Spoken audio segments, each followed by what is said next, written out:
So it's basically 2 a.m. for the race, right?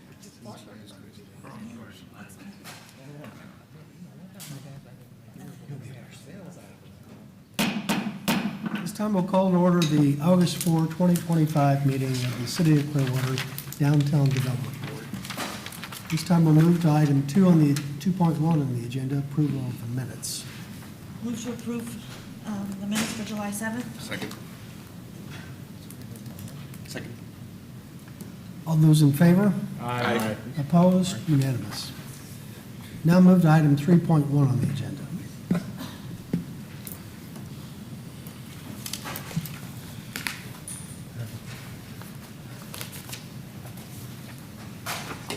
Good afternoon, Ann Lopez, CRA Assistant Director.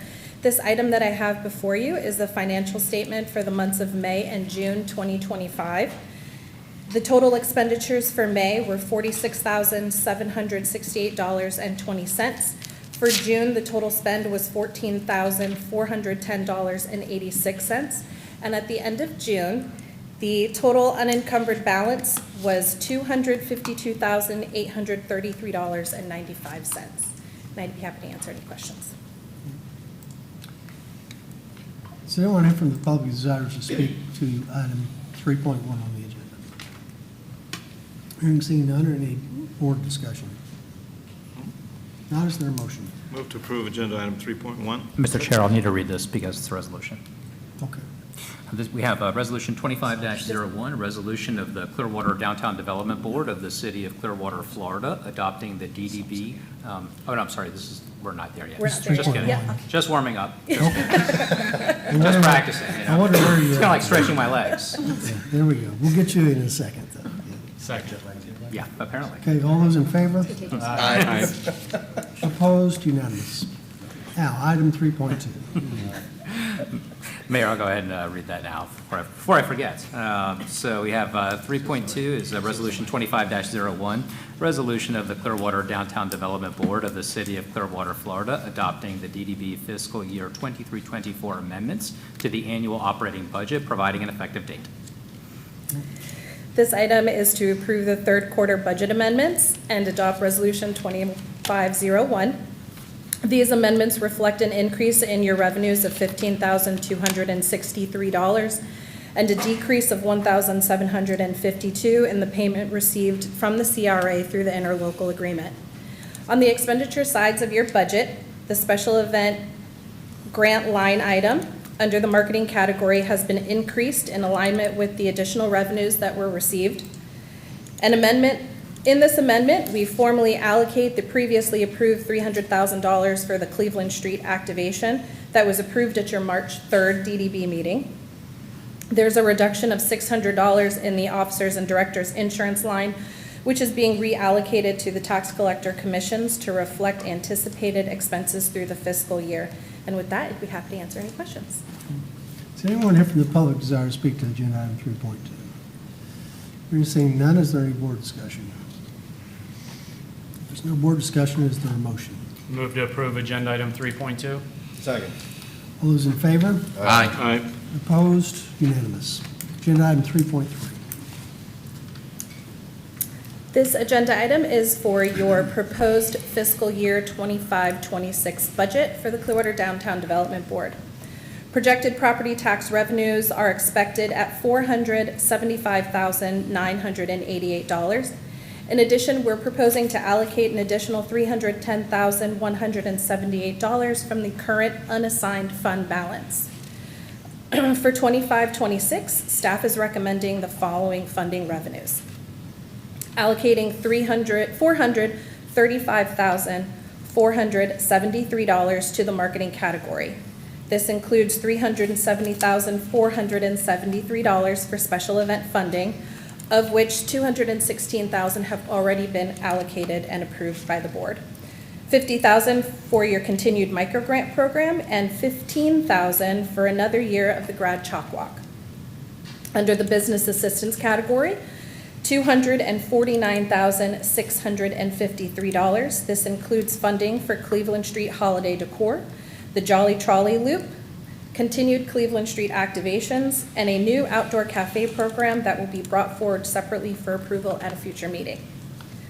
$79,365 for staff and administration. This includes operating expenses, public meeting notices, and your CRA management and administration fee. $15,675 for fixed payments. This is for the state's special district fee, tax collector commissions, and property appraiser fee. $379,975 for the CRA increment payment, and $75,000 for minimum reserves per policy. And if approved today, the proposed budget will move forward to the September 3rd and September 17th budget and millage hearings, and I'd be happy to answer any questions. Anyone here from the public desire to speak to agenda item 3.3? Hearing seeing none, is there any board discussion? I have some general questions about the budget, Yes. especially for next year, but I think I'm gonna reserve it for director's report in that section, and I'll have the director address some of my questions, because it's pretty general, so if that's okay. I can wait for the director's, but it will be about the budget. Okay. Anybody else? Okay, is there a motion? Make a motion to approve agenda item 3.3. Second. All those in favor? Aye. Opposed? Unanimous. Agenda item 3.4. Good afternoon. Jesus Mino, CRA Executive Director for the record. This is a request for approval of a 3-year interlocal agreement between the Downtown Development Board and the Community Redevelopment Agency of the City of Clearwater. This agreement continues a long-standing partnership that allows the DDB to contribute a portion of its annual funding to the CRA. In return, the CRA provides staffing, administrative services, and project support to help advance the downtown goals. This partnership has been in place since 2000 and supports alignment between both agencies. The purpose of this agreement is to ensure that DDB funds are used to support the downtown redevelopment plan. Each year, the CRA will retain a small portion of those funds to cover staffing and administrative cost. That amount will increase by 5% annually, and the remaining funds will be returned to the DDB. So basically, we're kind of a pass-through. The CRA sends it right back to the DDB to continue carrying out events, programs, and other efforts to help activate and improve the downtown. As part of this partnership, the DDB will continue to promote, support, and lead activities that strengthen downtown revitalization and attract businesses and residents to live, work, and play in the downtown. This agreement will cover fiscal years 2025 through 2028, with the CRA services fees set at $90,365 in year one, $94,883 in year two, $99,627 in year three. This ensures that we maintain a strong working relationship and keep momentum on key downtown projects, promotions, and community building efforts. Is that, I'm open for questions. Is anyone here from the public desire to speak to agenda item 3.4? Hearing seeing none, is there any board discussion? If not, is there a motion? Motion to approve agenda item 3.4. Second. All those in favor? Aye. Opposed? Unanimous. Thank you. Agenda item 3.5.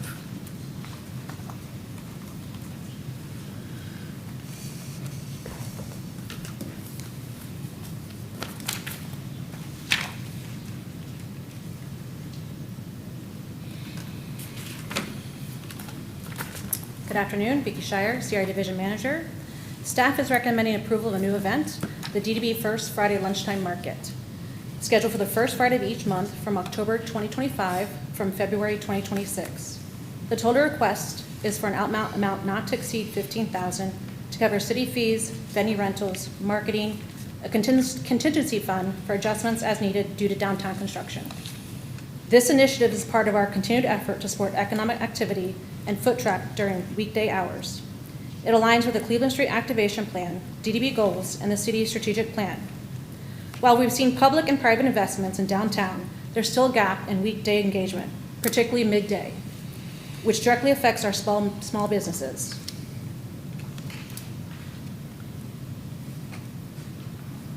The lunchtime market will be a reoccurring event on the 400 block of Cleveland Street with room to expand to the 500 block. The format includes lunchtime promotions from the local businesses and 10 to 12 rotating retail vendors.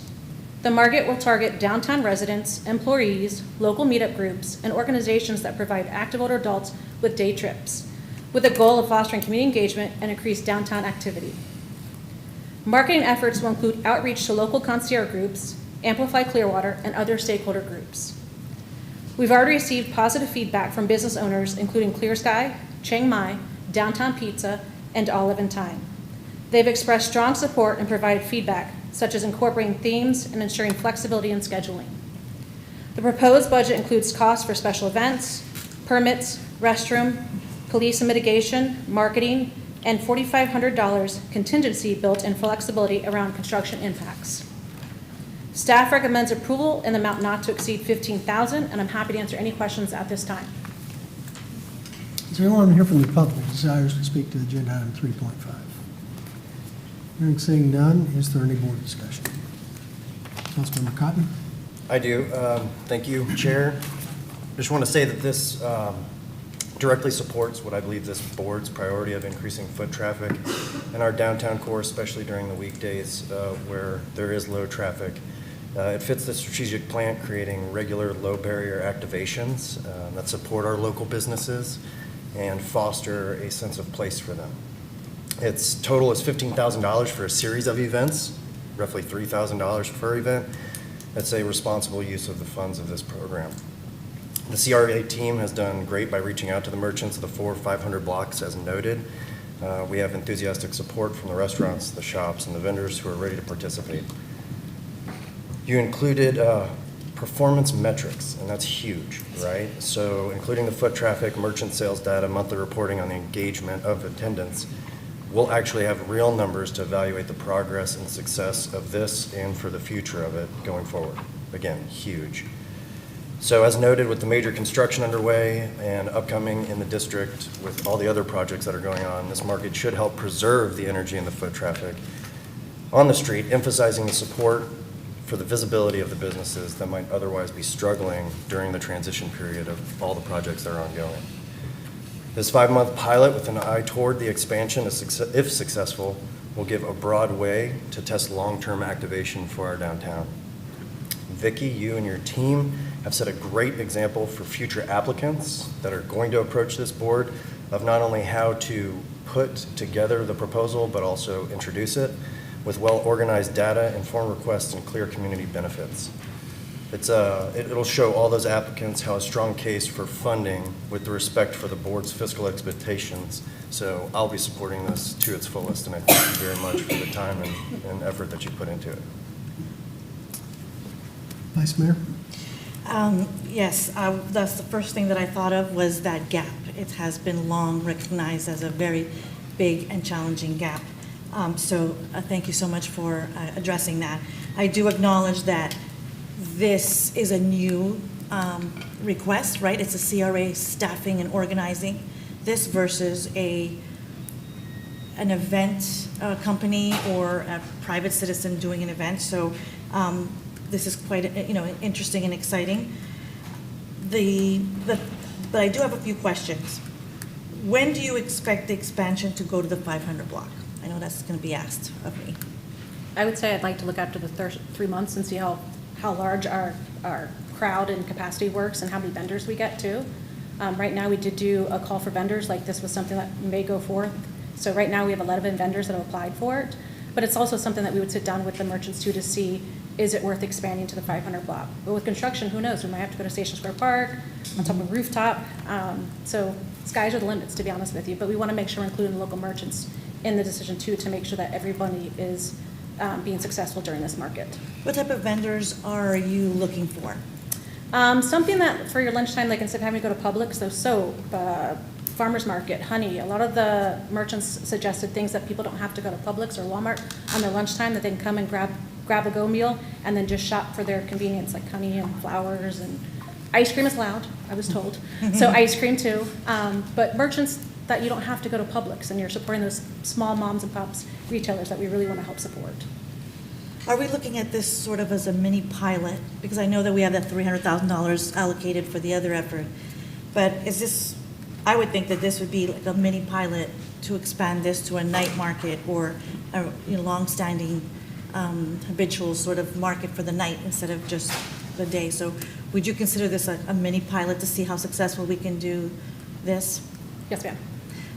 Have you also reached out to Market Marie? I know she's a great resource.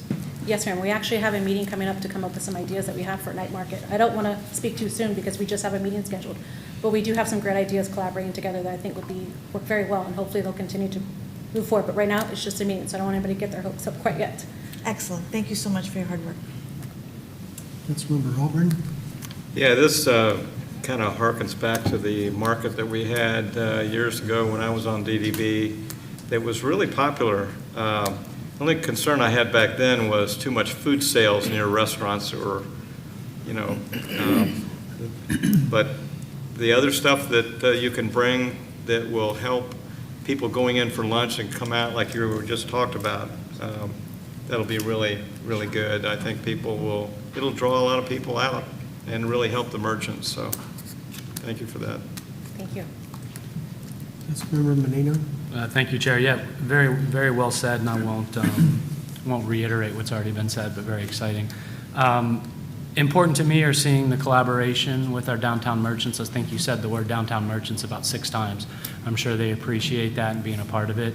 At the end of the day, they're the businesses down there. They're our anchor tenants that are there, and we're trying our best to drive awareness and feet in the streets. And I think this is a good plan to do it.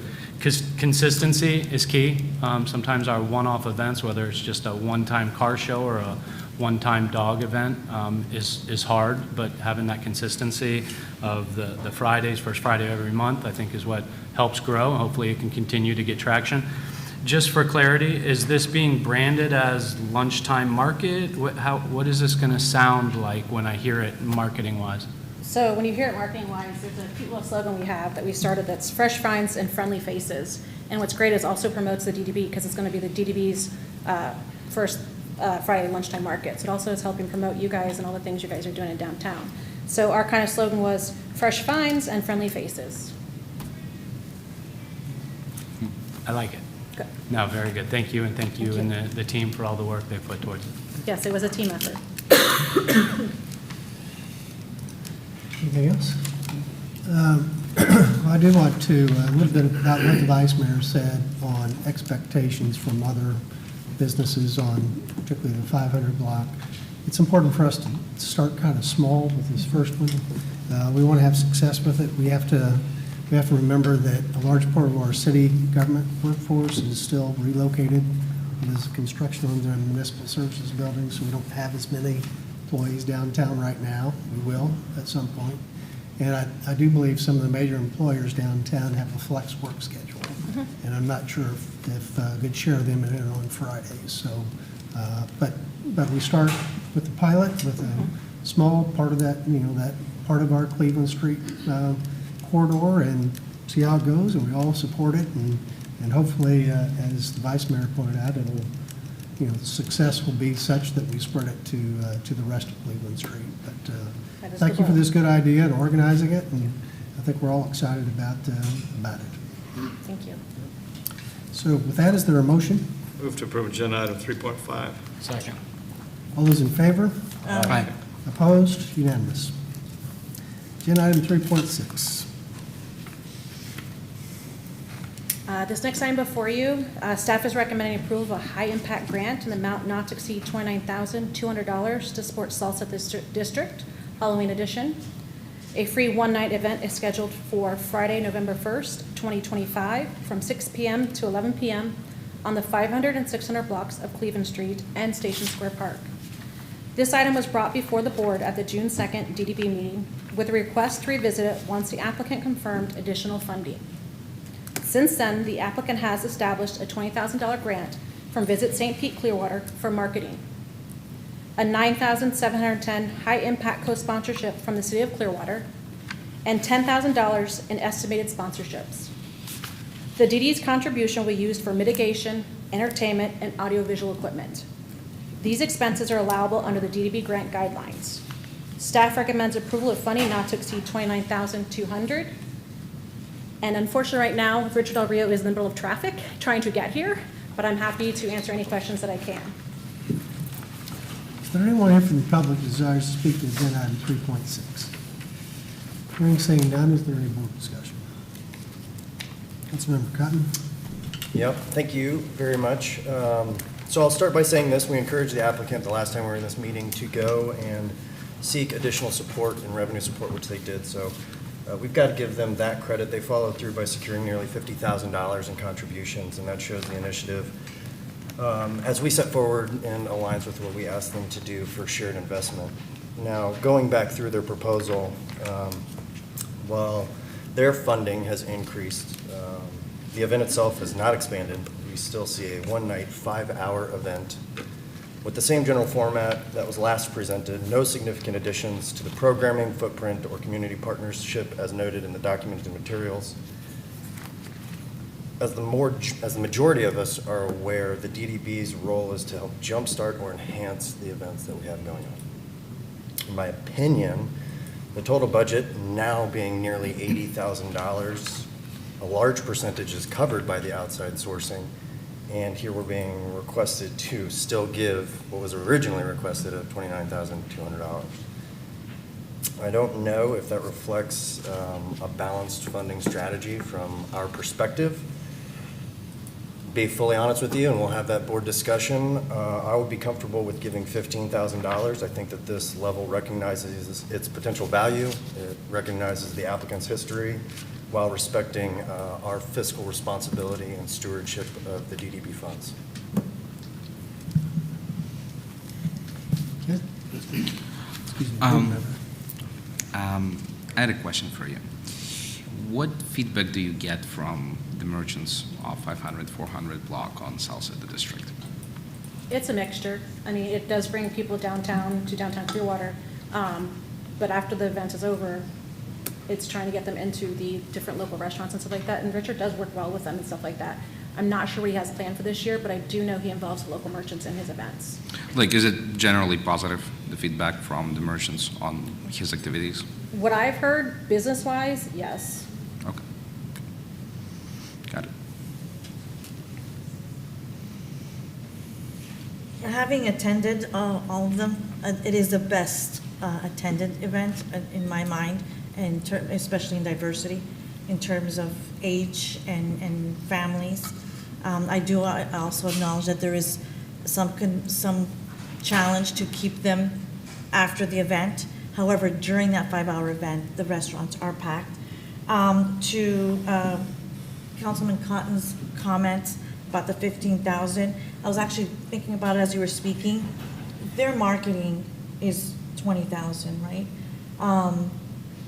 If we give 15,000, probably that would be subtracted from that category, and I still think 15,000 is adequate. So I'm in support of that. But in terms of engagement, that is, to me, the biggest crowd I've ever seen in the last few years. But you do make a good point. It's a lot of funding, especially since they've already gotten it from other sources. So I would be open to decreasing it to 15, but it is a good event. Very good. Yes, it is. It's a very good event. Go ahead. Just a quick question. Do you remember what was the last year budget for that event? No, I do not. I can get you that information, though. Councilmember Menino? Thank you, Chairman. All very good questions, stuff that I had as well. You can kind of get into the budget. I can get in You're this year's comfortable with that? budget somewhat, because I know he has some big ideas for certain bands I know he really wants to get that are huge, that I've heard from him, but I can't elaborate on how huge those bands are, but I know he's trying to step it up a couple notches to have, I don't know if that was him, that he would like to have this year. Yeah. And I think that's where the most expenses is in his entertainment part of it. Gotcha. For the Like, ask for my DDB. question, budget-wise, would be over $19,000 in audio-visual equipment. Like, are we supporting outside businesses by funding that? Because I think you could probably buy that equipment for a 5-hour event. It just seems like a large amount. I think renting equipment if you're in that business and you don't own it. I don't know if we want to be in the business for subsidizing startup businesses in the DDB, kind of like Shark Tank, like we've talked before. That's pretty high. $20,000 in marketing, you just unveiled a $15,000 plan for months and months of activation of downtown. That one 5-hour event in a marketing budget alone is over $5,000 more than that initiative we just rolled out. What exactly does a $25,000 marketing plan look like? He does a lot of radio, like across the board and stuff like that, and he promotes heavily throughout the county. It's not just, it's regional promoting he does. It's not just within the county. I've seen that before, but also going back to the generator, I know he did speak to me this morning. He called me and let me know that he actually has to have a backup generator because of the one generator he has now does not fit the standards for his production company. So having a generator now, he's got to have one that actually works with their, I guess, equipment, and the one that he has does not. I don't know if that helped you any. No, it does. It does. I'm supportive of what the council member suggested at 15. I think a one day, 5-hour event. I know it's a successful event. I don't want to take away from the success of it. It is live down there. It's active. Our merchants do benefit from it, which is all very important. I just think that we have to stay in that mindset of what we're actually here to do, and we're a mechanism to help promote our downtown and activate it. I don't necessarily know if we should be such a vital funding piece that becomes so dependent on their success. If it rains, I mean, we're carrying almost 70% of the burden financially. I think the goal is, if we need to inject funds and to support these standalone events, we want to, but we also encourage them to find their business model, to find those outside sources of funding, and whether it be sponsorships and vendor fees. We kind of did that, and he got the county to throw in a pretty large sum. I would think that when he came back to us, maybe our portion would have decreased a little bit in need, but it didn't. But then the scope of the event didn't change at all, just kind of made him a little bit more money, I guess. So I do recognize what the vice mayor said, and decreasing it will probably come from the marketing. I agree it does, but I still think a couple of these budget items are pretty inflated and a little bit unrealistic. I would be supportive in that $15,000 range for one night. Well, I'd say, to your point, Councilmember Cotton, that the $15,000 would roughly match the applicant's contribution to it. So it would be, for me, I think that that's fair. So I would support that as well. Okay, any further discussion by the board? If not, is there a motion? Oh, no, sorry. I do agree with what you're saying, I do. But with that said, it is very valuable to have reoccurring event every year, especially that is very successful. Specifically, we're not talking about Coachman Park. We're talking about specifically 500 block, right? That's where it's going to be. 500, 600, 500, 600 block. There are not that many events we have every year in that block that we sponsor. And to me, I've spoken to Olive & Time owner Kevin. Myself, I did speak with the manager of Cigar Lounge, Captains. They both told me that, in their opinion, this event is very, very successful to them. I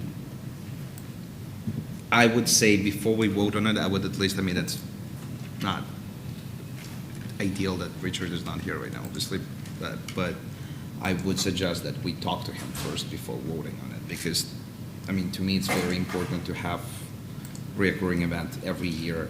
Like last time we spoke, we told him to get the funding approved from Clearwater St. Pete. He did that. And he had a certain plan in mind with the funds that he would receive from them and from us. Now, if we cut it in half, he would, again, have to rearrange like, at least that's what I think. I would love to ask him that. But I would say to reschedule that vote until he's actually here and we able to speak to him, if that's any possible. Councilman Albritton, you have something? Yeah.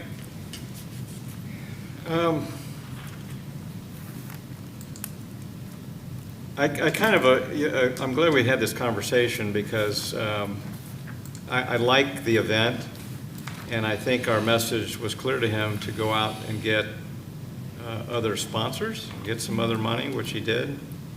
And I've put on events before, you know, a $10,000 reduction isn't going to kill an event. Now, he did get other funding, and it's, you know, our end of it didn't really go down. So I was hoping that, I think that we could probably do it at the 15 level. And at this point, I mean, it's in November, right? He can probably get another sponsor if he needs it to maintain. I think he's probably built it up bigger now that he's gotten more money. But we want to support him, but I don't know if we want to support the same amount that we came in last time for. So I would be on board with doing the 15 and hoping that he can, you know, still have a bigger event. So if I may, I don't disagree with you at all, and that's why I noted, you know, that they did go out, Richard went out and he got the other funding sources.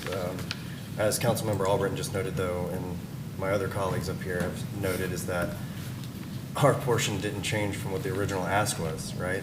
And I believe if we went back and told him, hey, let's see how the St. Pete Clearwater funding comes through, or the county funding comes through, what you'll approach us back with. Essentially, we'd like to see a smaller number, right? I think that these events are extremely important. Salsa in the District has been a highlight. I hear about it, right? I'm not trying to denote anything that they have done.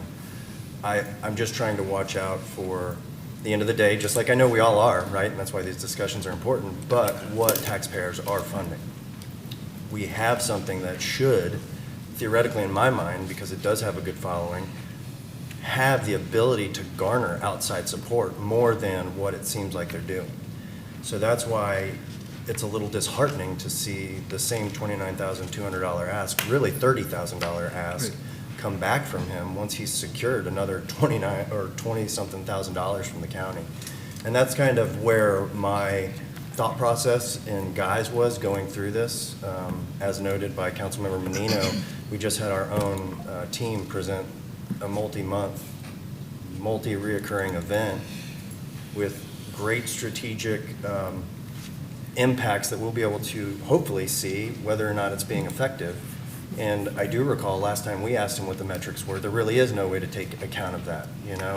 And I would hope that maybe there's some type of a way that we could work with our downtown partners and businesses to see what metrics, maybe it's the, this event's scheduled to start at 6 p.m. Maybe some folks are coming down here earlier and enjoying, you know, Nash Keys or Captain's Cigar Lounge or Downtown Pizza, Olive and Dime. Maybe we can see what those receipts were for an influx, you know, to maybe start gauging it that way, but not being able to have any gauge on what the actual amount of people that are being brought into our region for that one time.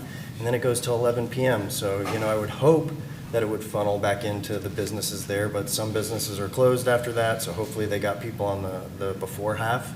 So that's why, you know, I just see the money that he was able to secure, as we noted, and all credit to him for doing that, for going out, securing those other funding sources, but to come back and ask us for the same dollar amount, I think that was kind of, I'll leave it to myself, but I think that it should have lowered and it did not.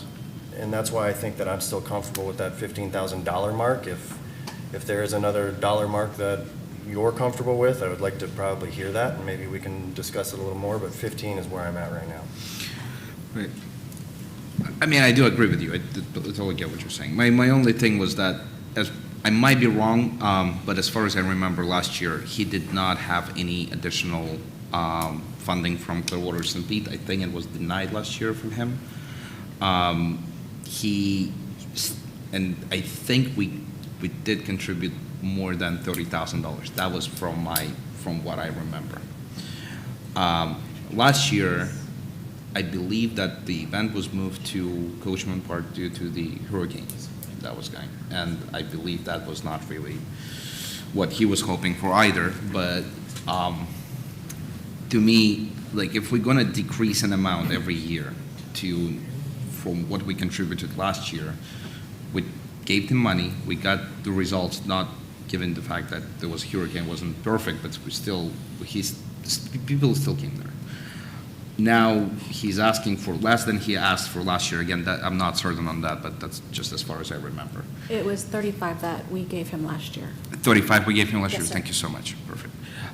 So this year, he's asking less than he did ask last year. He's getting additional funding. I mean, I just don't see why we don't approve the number that staff suggested. Just based on, I do agree with, I do see what you're saying regarding the 15,000 we approved for recurring market, but it is a new event. They're different. When we talk about recurring event, we need to compare it to recurring events, in my opinion. Vice Mayor. You brought up some good points. So you and I are the only ones who are actually paying taxes for this board. So I'm asking you, when you saw the salsa in the district, did you feel your money was being well spent? Because I did. Yeah, I've never seen that many people for that duration having such a good time. So the value for me as the person who's contributing to this board, being a property owner in the DDB footprint, I felt there was a value to it. Also, I would be remiss if I don't, again, emphasize, there's a big difference between a lunchtime or organizing of 11 vendors and a big production like this is. We're talking about bands and stereos and all that, so I don't want this organizer to feel that we're putting his event down or diminishing what he does, because I truly believe in the end product. But I also am aware and understand this board's concern. But it is my opinion, as someone who actually contributes to this board as a taxpayer, the value of this product to me was worth it. It's very rare to see that many thousands of people on the 500 and 600 block. And there were thousands dancing for hours. Right. I do agree with you. My whole point is, I do think we need to hear from him. That's my only thing. I don't think we need to vote right now. I do think we need to have him here, ask him questions, because yeah, you bring up really good points. I would love to see what he has to say on that, and then we can make a decision. If that's possible, that's what I would suggest we do. Well, I do want to point out that the money he got from the county, from Visit St. Pete Clearwater, the grant, is tax money too. It's bed tax, not this kind of tax, but it's still tax money that, you know, the whole, we're limited on what we can spend the bed tax money on. So anytime, the way I see it, anytime we can use bed tax money to lessen the load on Clearwater taxpayers, seeing how we generate about 40% of the county's bed tax revenues, I see it. I think we should take into account in our allocation what he's getting from the county, because that really is our money too, the bed tax money that's being allocated here. So that's what I've argued in that respect. And I do think over time, and I've been down there, it's great. I mean, there are tons of people. I mean, he has a really good event, but I think we talked about it in a prior work session in our DDB meetings, to try to, get these events started, but once the public demand is really great for them, then we're going to drop our contribution around to incentivize them. To Councilmember Cotton's point, it's a popular event. It should sell itself with sponsors and businesses that want to participate and take advantage of the proven ability he has to bring people out for it. So I still agree with Councilmember Cotton on this. I think it's important that we don't also, those are great points, Chair. our city is also contributing $9,700, taking care of all their, police and barricades and city services. So it is a deeper contribution and a partnership than just the 15 that we are discussing.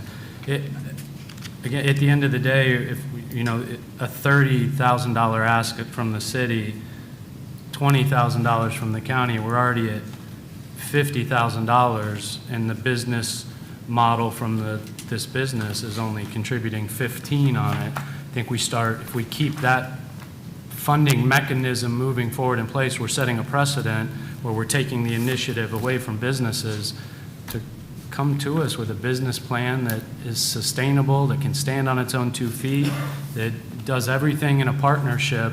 It's kind of hard to value a partnership when the city's contributing 75% of the funds through city and county tax dollars. Did sponsorships increase? I mean, if we're talking 1 year and we're doing very well and people are showing up, are his sponsorship dollars increasing? Do we know? I believe from his last budget he presented, he upped it by 5,000. From last year? Or from Not last year, from the one he previously submitted in June, and then I believe it was upped an additional 5,000 he found in sponsorships, but don't hold me. The VSPC. It did? Yeah, it went from Okay. 20 to 25. Okay. If you're uncomfortable and 15 is too low, and many of us are saying 30 is too high, where do you guys find comfort then? I was okay with 15, right? I mean, I went on record saying that. I just want to make sure that we send the message that we appreciate the event, and we're not questioning the product. It's just our contribution to it. But I've already been on record saying 15 is sufficient. I think you would probably take it from the marketing, and I think the event would do fine with a decrease from the marketing budget. So I'm still okay at 15. Councilman Robin? So when you're doing reoccurring events, you always use the event that you've done before, point to, and say, look how successful this is. So now after this year, he'll have a bunch of them behind him that should be real easy to acquire people to sponsor the event, have their name attached to it, because he is drawing a lot of people downtown. So, I mean, I thank him for doing this. It's hard work. I put on 5 big events downtown, and it got easier to get sponsorships the more I did it. And we're not talking that much. I do think that our job here is to, with our money, is to start the ball rolling, and then it's kind of up to the people, as it gets successful, to go ahead and keep that ball rolling. So I think 15 is a good ask. Be on board with that. I was going to make a motion, so if you're ready. Chairman, may I make a motion? Move to approve agenda item 3.6 in an amount not to exceed $15,000. Second. Any further discussion? Okay, all those in favor? Aye. Opposed? Nay. That would be all in favor except the board member Cortez. Okay. Agenda item 4.1, Director's Report.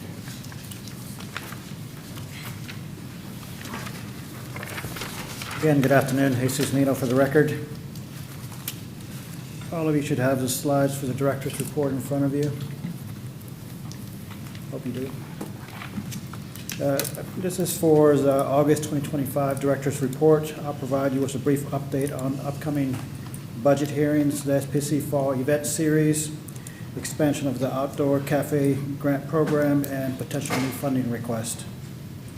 The first one is just a reminder for the public that on Wednesday, September the 3rd at 5:15 p.m., we'll have our first public hearing for the proposed millage and our budget. Then after that, on Wednesday, September 17th at 5:15 p.m., that'll be the second public hearing. These meetings are critical to finalize the DDB's financial direction for the next fiscal year.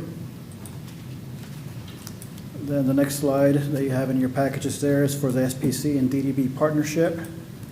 So as a quick update, our SPC and Saturday Shops partnership, the Fall Market Event Series, is set to launch on September as part of the Cleveland Street Activation Initiative. St. Pete College students should be well settled into the semester by then. These events would take place from 6 p.m. to 9 p.m. on the 400 and 500 blocks of Cleveland Street, with an estimated 500 attendees and 30 vendors per event. We do anticipate strong community response once this market event begins.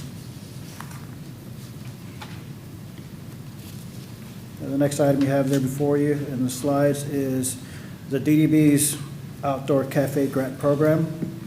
We're planning on bringing this item to the September 3rd DDB meeting with the final program framework. Basically what this will do is this program will support tables, chairs, and umbrellas in the outside of the business. Eligible businesses can receive up to $7,500 in grant funds. This will come to you in September. Then as far as a potential upcoming funding request, we do have a micro grant request next month to support the Downtown Cornhole League and other October events. This request will further activate public spaces and encourage community participation. We are trying to work with other organizations out there in the community to see if we can potentially do something with Dia de los Muertos and Halloween. Hopefully we can pull that off, but no guarantees just yet. That's why I don't want to mention the organizations, because if they can't pull it off, then they don't look bad. But we're working with them to see what we can do. As far as this other item here, I know this is for the downtown, but I did want to remind the public, this is final, correct, for the committee meeting? Okay, just make sure. So I want to make sure that we promote this as much as possible. We are starting to have community outreach meetings in the downtown. I'll put my glasses on so I can't see. So we're starting to have community outreach meetings in the downtown because of all the construction that's about to begin. Some of it's already started. So the first one is going to be on Tuesday, August 26th from 3 to 4 p.m. here at the library. So anyone out there in the public who wishes to attend, to kind of just give us your feedback on the construction that's about to occur and how we're going to operate and basically mitigate any potential disruption to the downtown. So you're all invited. Then the final thing I have here, which is in my book extremely big, this is the introduction of Miss Ramona Hunter. So she's here in the audience. Ramona, she is a new CRA department team member. So she's our CRA coordinator, and she brings a wealth of knowledge from the financial industry. She's a banker by trade for most of her career. She's been a branch manager at a few banks, even credit unions, a mortgage lender, and she just has, her skill set is phenomenal. So that'll be a skills gap that we're closing in the department. Hopefully as we get other positions filled, then we'll fill other gaps. But she's hit the ground running. This is her second week.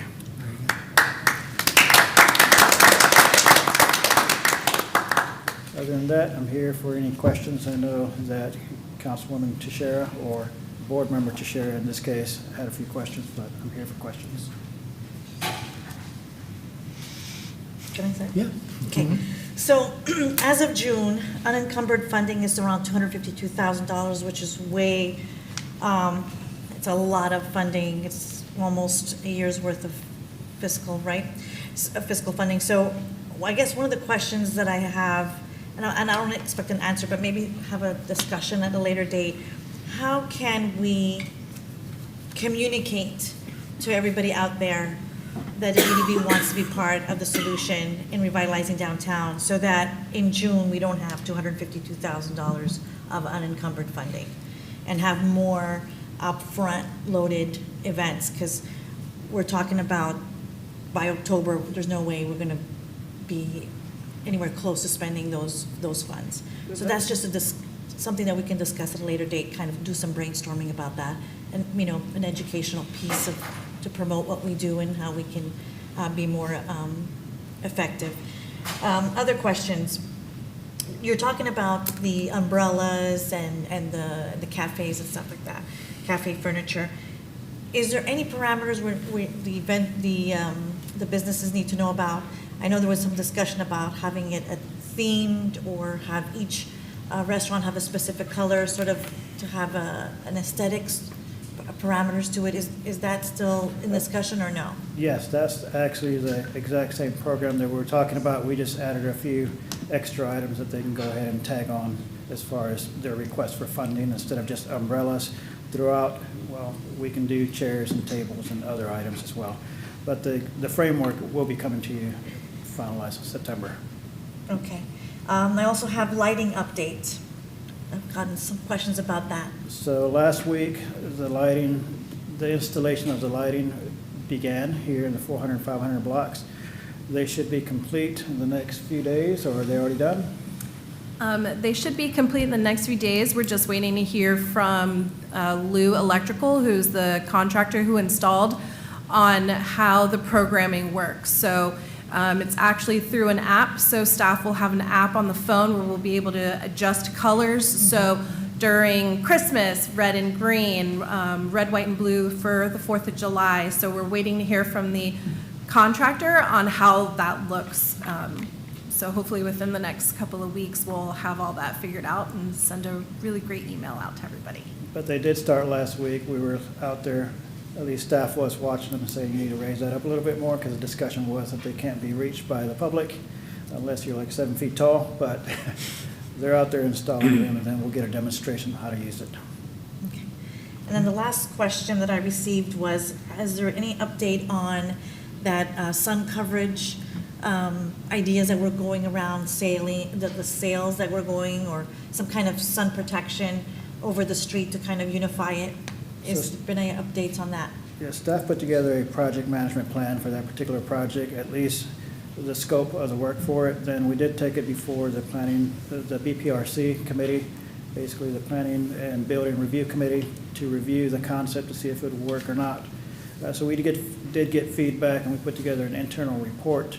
But of course, we are waiting on confirmation on potential openings or closures of certain streets to make sure that, we're not spending funds that aren't needed at this time. We can bring you an update on that at a later date. Okay, thank you. That's it for me for now. Any other questions for the director? Great points, and thank you for the questions. And this is something that we've kind of touched on before and discussed on what else we could do as a board to truly promote downtown, and not just individual standalone events or our yearly events like you're talking about, and consistency. And we really haven't had any in-depth conversations on this board, and I'm not, the city attorney's office would have to tell us if we're legal, but bringing in a public relations or a marketing firm that could help us, when we're giving $15,000, $20,000, and $10,000 and expecting standalone businesses to do their own marketing, and we have no idea what's being done or what's not. Maybe there's a partnership and that this board can partner with that can do professional marketing, branding of our downtown. We're getting close to a place where downtown construction can be cumbersome. It often brings across negative feelings of traffic and congestion and slow and methodical. Well, is there a way we can truly combat that with outside professional branding and really establishing the image of what Clearwater 2.0 or whatever it's going to be, or fresh finds and friendly faces, right? I mean, that's a great brand for an event, but truly rebranding our downtown district, and I'm not sure if that's in this board's ability, but there's examples locally that do very well. Johns Pass does very well. They brought in a public relations management company that really helps them brand. I know we can rely so much on our city communications, do a great job, but they have certain jobs and parameters that they need to do, and that's that sometimes is a little limited to what something like this that we're discussing. So maybe we have a discussion about that, Lena, and if there is money that can be well spent and we have the ability to track it and the data and what we're being successful with and not on a data metrics point of view, maybe this is an opportunity to bring somebody in that has that ability to help us brand our downtown, market it, and in a public relations side. I know another initiative that was discussed amongst the business owners was having the DDB engage with a company that would do entertainment. And so it would add to the branding of performing arts, music, but instead of, the restaurants paying for the outdoor music, it would be the DDB sponsoring a series of outdoor small music events, like every Friday night, one in the 500 block, one in the 600 block, and it would be a DDB initiative. That's one way that we can be more proactive in this process versus always waiting for someone to approach us. We ourselves would engage with a company that would be responsible for entertainment. Because this is a very big expense for the brick and mortar businesses to have outdoor music every Friday and Saturday night. But it would also be a great opportunity to promote the DDB and help the merchants. That's just another idea that was been spinning out there. And staff has researched other DDAs, downtown development authorities and boards. For instance, Orlando, West Palm Beach, Delray Beach, Miami, all those, they have, their DDAs are marketing machines, and some of them go outside. So we have done some of that research internally, plus the differences between communications and marketing. You know, it's not, you know, we have our own little internal discussions. The city does have their communications department who does a spectacular job for us. But those are discussions that we're ready to have with you if you need that. Anyone else? Councilmember? DDB did that before. I mean, we had outside musicians playing at the corner of Fort Harrison and up on the 600 block as well. I'm not sure what the days were, but I think Friday and Saturday night we did that years ago, and it was good. It didn't cost that much. Somebody with an instrument to just play there. I remember Bill Johnson coming downtown and saying how great it sounded to come downtown to. At that time, there wasn't really anything going on like it is today. But I mean, that's something we could do. If you look back in the records, you could probably find some information on it. We can partner with the Jazz Festival, for example. They have a great student program where 2-3 students can play for a very affordable fee. Mm-hmm. And that would be one way to promote the arts, especially with the youth, and still have a way to brand ourselves and help the brick and mortar relieve that pressure of funding outdoor entertainment all the time. So we can kill a couple of birds with a stone. It sounds like the director, and the team have done their research on that. So, I mean, I would definitely be willing to hear what ideas you guys have found that might fit our niche for our downtown and the uphill that it is with the construction and different things that we're facing. And maybe on our next meeting, we could get a presentation with that and what other companies maybe those other people are using that might assist you all in assisting with the marketing and as well assisting with getting some type of an entertainment. Maybe there's a company that does both. But I would definitely be interested in that. And thank you for already kind of seeing where we're heading and already trying to have an answer, so that'd be great. So we've done some research, so we'll bring others to the table that can close whatever gaps we have in our research, because I'm sure it's a lot. For instance, Joelle's team, Public Communications, and Parks and Rec, whoever else. Okay, anything else for the director? Thank you. Okay. Move to item 5, board members to be heard. Any board member to be heard? Since Richard is here right now, is it too late to talk to him, or? We've already addressed the agenda item. Yeah. Certainly, we can have conversations, but we've got a whole host of folks here waiting for a work session that started at 1:30, so I think I'd prefer to, it's up to the board, but I'd prefer to follow up with questions where we have individually. Right. Okay. Anybody else? Board members? Seeing none, we'll move to item 6, and we will adjourn the August 4, 2025 meeting of the City of Clearwater Downtown Development Board. We'll recess for just a few minutes while we reorganize the dais for the work session.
session of the Clearwater City Council.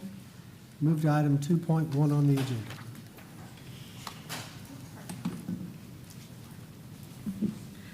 Approve a third mortgage modification agreement between Palmetto Preservation LTD and the City of Clearwater. Good afternoon, Mayor and Council. My name is Dylan Mayo. I'm the Acting Housing Manager. Today I'm bringing forward a proposed third mortgage modification agreement related to the Palmetto Preservation Apartments located at 1001 North Martin Luther King Jr. Avenue. On April 3rd, 2002, the city entered into a mortgage agreement with Greenwood Apartments LLC, encumbering the property with an original loan amount of $700,000. Since then, there have been two key modifications to this agreement. In 2012, a mortgage modification agreement and receipt of future advance was executed, and in 2022, a comprehensive mortgage modification agreement was executed with which transferred the loan to Palmetto Preservation LTD. As of today, the outstanding loan balance is approximately $1,381,152.39. The proposed third mortgage modification agreement before you today would address two actions. It would approve a change of the property management, allowing the replacement of the current manager with HK Management LLC. This will also streamline future administrative processes with regard to this contract by allowing the city to approve and execute future changes to the property management entity without requiring a full mortgage amendment. This approach maintains the city's oversight over the project while maintaining and improving administrative efficiency and reducing the need for repeated formal amendments for routine operational updates. With that, staff recommends approval of this modification. I'm happy to address any questions at this time. Any questions from the council? Okay, thank you. Move to item 2.2 on the agenda. Approve the adoption of the City of Clearwater's 2025-2026 through 2029-2030 consolidated plan and 2025-2026 annual action plan.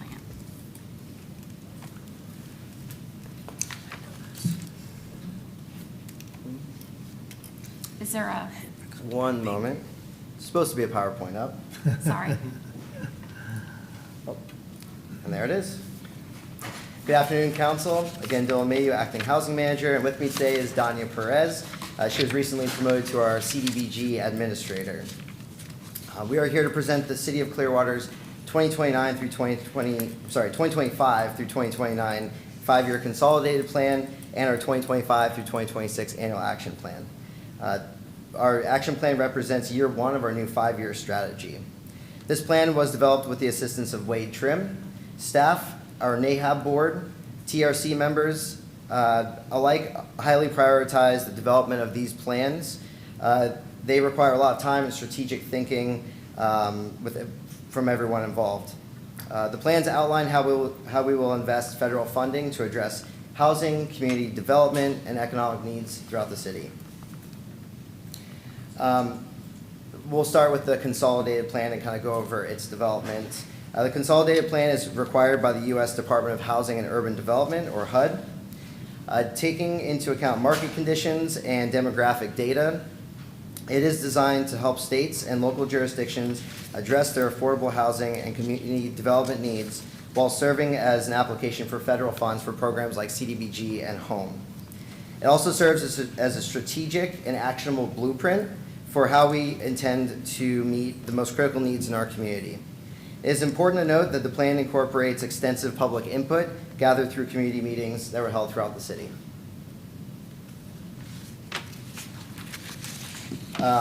Here is a look at our planning and approval timelines.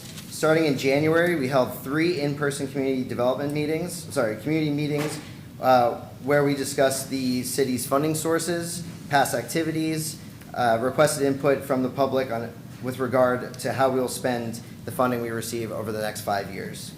In February and March, we received funding applications from local partners for our public service and public facility rehab funding. From March to May, we held multiple internal meetings to discuss strategic priorities and technical review committee meetings to evaluate funding applications. In May, we presented the initial budget allocations to NAHAB. Following the approval by NAHAB, we published the AAP, the Annual Action Plan, and Comp Plan, the 5-year consolidated plan, for a 30-day public comment period. No comments were received during that time. Last month, we presented the final plans to NAHAB and received a positive recommendation to council. Following this council's approval, we will submit both plans to HUD by August 15th. We'll go over the priority needs. The plan does identify a wide variety of community priorities. These include critical areas like affordable housing rehabilitation and construction, homeowner and rental assistance, services for homeless individuals and families, behavioral health, legal and nutritional services, infrastructure improvements, job training, and emergency response efforts. These priorities were directly informed by public input and demographic data. Based on these priority needs, we developed the following goals to help focus federal funding over the next 5 years.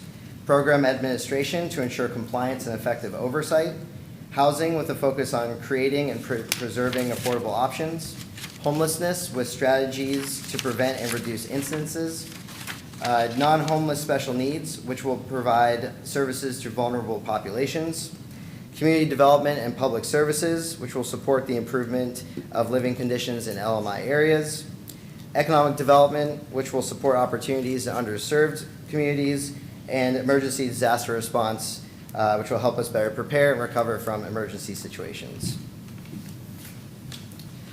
We also looked at areas of geographic needs based on low and moderate income populations. Our funding will be focused in 4 main areas: city low and moderate income neighborhoods, and our neighborhood revitalization strategy areas, which include the Lake Bellevue NRSA, Downtown Gateway District NRSA, and the North Greenwood NRSA. And these areas were prioritized based on need, opportunity, and public feedback. So we'll run through the annual action plan now, which is, again, is part of the consolidated plan. This is year 1. So for year 1, we anticipate managing a total of $7.28 million in federal funding, and that includes $1.88 million in CDBG and $5.39 million in home funding. These figures include new entitlement allocations, carryover funds, and revolving loan funds from prior years. This robust investment will allow us to support a wide range of impactful projects. So this here is a breakdown of our available federal funds. Bear in mind that these numbers are estimated, as the exact amount of program income is unknown. In home, we will carry over $2,591,861 in entitlement, not expended in previous years, and $2,308,313 in program income. We also expect to receive $383,226.12 in entitlement this year. Bear in mind that home entitlement can be banked, so that's why you see that much being rolled over, and we generally utilize those funds for larger projects. For CDBG, we expect to carry over $367,673 in entitlement and $25,100 in program income. We are expecting $925,886 in this year's entitlement, and we will bring over $311,599 from our housing revolving loan fund. Additionally, we will carry over $226,875 from our economic development revolving loan fund. Again, this all adds up to approximately $7.3 million. With regard to our public facilities, to further support community development and improve the quality of life for low to moderate income persons, the following public facilities projects have been selected through our competitive application process. These projects aim to strengthen local service providers' capacity to meet essential community needs.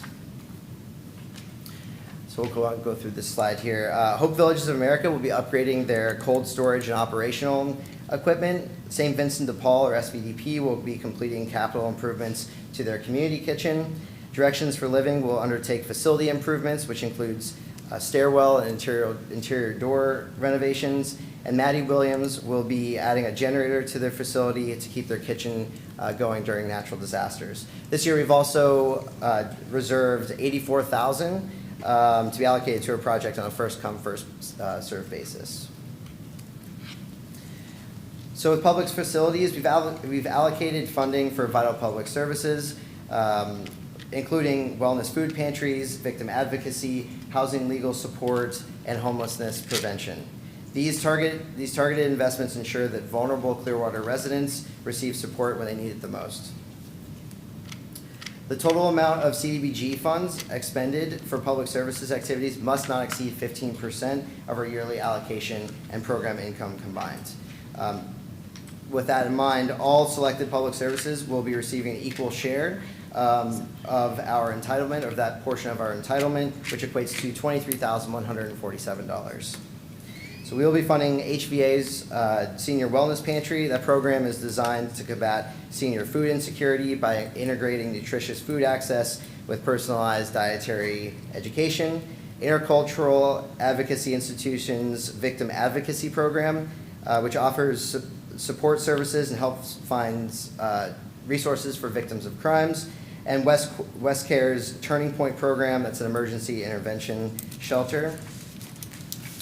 Further, we'll also be supporting Gulf Coast Legal Services. They provide free legal services to residents with regard to housing. Metropolitan Ministries Neighbor Hope Program, which provides adult education and job placement services to unemployed and underemployed participants. And then finally, Pinellas Opportunity Council's Housing Emergency Assistance Program. As part of our economic development strategy, CDBG funds are being leveraged to support activities that promote economic opportunity, especially for low and moderate income residents. So with regards to our ED budget for this year, we are funding technical assistance programs for small businesses and micro enterprises, particularly in childcare and businesses assistance in LMI communities. We're also continuing to offer our facade improvement program, combining funds from both our CDBG and our revolving loan programs to revitalize our commercial corridors. It's important to note that the 15% cap does not apply to our economic development activities. Although SHIP is not a federal funding source, we include SHIP funding activities related to home ownership in our annual action plan. These are also utilized in conjunction with our home dollars. And this will also provide a comprehensive overview of all of our housing initiatives. Through SHIP funding, we've partnered with 2 local organizations, that's Clearwater Neighborhood Housing Services and Tampa Bay CDC, to provide homebuyer education and counseling, important tools to build long-term stability. And then we've also, with regard to our purchase assistance program, we're also providing funding to TBNHS and Suncoast Housing Connections. Those funds will be awarded to process our down payment assistance loans or purchase assistance loans. A portion of our funding is allocated to program administration. This ensures, again, compliance, monitoring, and efficient delivery of all funded activities. This will include staff salary support, financial oversight, inspecting, and reporting. Our housing investments are extensive, as you can see from the screen. A majority of our funding is budgeted for the creation and preservation of both rental and owner-occupied housing. We have budgeted $500,000 for purchase assistance loans and loan processing. Again, this is utilizing home funding. It's important to note that though it's on the screen, we are utilizing $250,000 of our SHIP entitlement toward DPA loans as well. We will provide $285,599 for tenant-based rental support, and we will reserve $57,483.92 for community housing development organizations, or CHODOs. This again can be banked over the years. This represents over $5 million being dedicated to the housing category alone. Lastly, slum and blight. We will continue to address slum and blighted conditions through strategic property acquisition and demolition. These activities support public safety and lay the groundwork for future redevelopment in struggling neighborhoods. This amount of funding is directly related to historic activity in the sector. So in summary, this consolidated and annual action plan represents our collective strategy to improve housing stability, public services, and economic opportunity across Clearwater. With the community's continued input and support, we look forward to putting this plan into action starting October 1st. I appreciate your attention and happy to address any questions at this time. Any questions from the council? Okay. Thank you very much for your report. Thank you. and your work. Important work, every year. I know we have to do it every year, and it's a lot, so appreciate that effort. Move to agenda item 3.1. Authorize the purchase of vehicles, heavy and light duty, and equipment in the not-to-exceed amount of $12,713,580. Good afternoon, council. Mayor, Good if I may, afternoon. sorry, I just want to introduce you to Brandy Colander. She's our new Director of General Services, and so be easy on her in her first round, please. Welcome. Take gloves, please. So good afternoon. I'm Brady Colander. I'm the General Services Director, and this is Deb Moore. She's our Fleet Purchasing Coordinator. And we are here to present the FY26 citywide vehicle and equipment purchase package of $17,763,680, which includes the previously approved $5,050,100 in purchases from June and July for Public Works and Solid Waste, leaving a remaining balance of $713,580. This budget reflects a 1% purchase increase from fiscal year '25 and will support scheduled fleet replacements and operational needs across all city departments. We welcome any questions or concerns you may have for FY26. Any questions regarding this agenda? Councilmember Cotton? Yeah, I just have one question, and welcome. Thank you. It just seems like maybe there's a better way of going about structuring the order of our vehicles through time instead of like these one-hit chunks where it's $18 million here and $13 million here. I don't know if there can be a more structured approach for each division on replacing vehicles every 4 years or something like that. I'm sure you guys have a system. Just seems like these are big dollar amounts. When I look through, it's again, you know, police vehicles, garbage trucks. It's every gamut of the city's fleet. But I was I only can been help here address that. roughly 2 years, and Yeah. this is another big dollar cost. And listen, I agree with staying up with an aging fleet, part replacement, all that stuff for older vehicles. You're not going to find it. So I don't have any problem with approving those. It's just maybe trying to spread that cost out over time instead of these big ticket items right away. I can help address that if you'd like.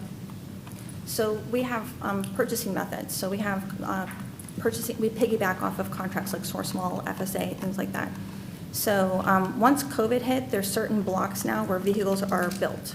So if you do not put yourself in that queue in order to get those vehicles built, you're going to be waiting a good 2 to 3 years. So like on our fire trucks, for example, it'll take over 2 years to get a fire truck built. Oh, well, So, yeah, for right, sure. so we get the budget approved in advance, so when the queue comes up, we have the ability to get in the queue right away to get those purchases. Because a lot of these purchases will not come in a fiscal year. We're going to be holding over until fiscal year '26, '27. No, absolutely, and I appreciate that, because a lot of people might not understand those types of things. What I'm just trying to say is now that we know that there's that queue in the COVID backlogs that, I mean, honestly, we're all dealing with, right? Is trying to structure that in just such a way to where it's more prolonged, if able to, right? Like, I get the piggybacking contracts and the whole 9 yards, so just for future. Mayor, if I can add on just a little bit to it. So the factor they break into is actually years of service, the maintenance costs of the vehicles. So they have a formula that they do when they decide to pull it out, which when its maintenance costs are exceeding the value of the vehicle. Certainly, there is a lot of vehicles for PD in this particular round, but there were many years we deferred it as we absorbed the take-home vehicle program and some growth that we had in years prior. So we kind of tried to spread some of that out, and it did result in us having a lot more PD vehicles than we normally would.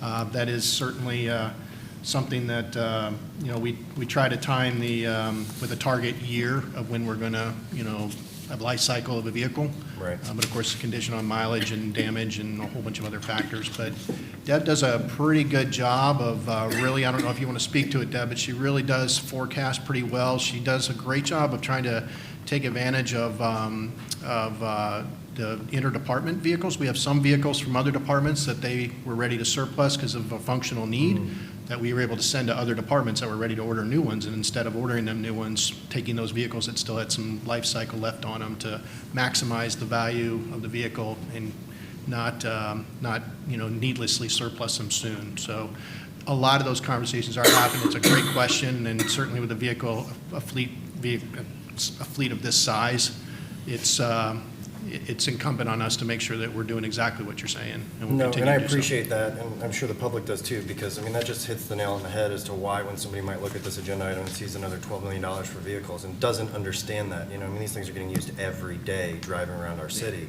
So, again, I understand the need for it. It's just when I look through it, and I just know that we just did, you know, certain vehicles, and I'm not even looking at the department, honestly, I just see Tahoes, you know, all the different things, Explorers, generators. Just want to make sure, and not saying that you weren't, but that we're making sure that we're making the cost appropriate. Over time, if we can, great, but, I mean, these explanations, I don't think anybody can really combat that, so. thank We're you definitely very much. grateful for your experience as a firefighter, so it knows exactly about the lead time for fire engines. No worries. Well, that was a great example. Yeah. Perfect example. Touche. Yeah, yeah. Note to self. Any other job. questions? Thank you. Yeah. Councilman Auburn. Okay, so I'm not real familiar with the firefighting thing. I leave that to Ryan. But I did go through, and I pretty much because this item will probably be brought off a consent agenda by a certain person that always talks about what the expenditures that the city spends. But I did go over this, and I tell you, it looks to me what we're doing, the average price for some of these vehicles is a lot less than what we're buying it for. And I went to the actual, you know, the amount of $169,172, and then looked at the upcharge, the what they call upfitting, and that was very reasonable compared to the average. So I know we're getting a good deal on this stuff, and because that we are, you know, probably, what did you say, we're piggybacking with, I saw the sheriff's department from another county that, you know, the contract that they did. I just want to put it on the record that I've looked at this and it looks like we're saving a lot of money doing it this way, so thank you. I just want to say that Deb does a fantastic job with managing those pennies. Thank you. She's out getting the best deal. Thank you, Deb. And also, in these numbers that are included, these are budgeted items. And I'm hoping, that's why we're also bringing it early, that I'll be able to get some of these purchased before the 10/1 pricing increases. Just another thing the public doesn't understand is that most of these, well, all of these items are budgeted in the departments that have to spend the money, but we have to approve every money that's spent. So it's got to come to us, and it's not an additional amount, it's a budgeted amount, but, you know, it's our responsibility to look through it and make sure we're getting the best deal. So just wanted to put that on the record as well. Thank you. Understood. Any other questions? Okay. Do we have consent? Yes. Yes. Okay. Thank you. We have consent on agenda item 3.1. We'll move to agenda item 4.1. Approve a sponsorship agreement between the City of Clearwater and Florida Central Credit Union. Good afternoon, Mayor, Council, distinguished staff. Chris Cook, Parks and Recreation Senior Manager. Today, introducing to you guys a partnership agreement with Florida Central Credit Union. Council previously approved a two-phase agreement with the Superlative Group to identify value and secure sponsorships at Coachman Park, which include the naming right of the Baycare Sound from Baycare Health Systems. As this has continued to generate sponsorship interest under the terms of the original agreement, we're here today to recommend a sponsorship partnership agreement with Florida Central Credit Union, a Tampa-based financial institution, for the naming rights of the View, the VIP area within the Baycare Sound.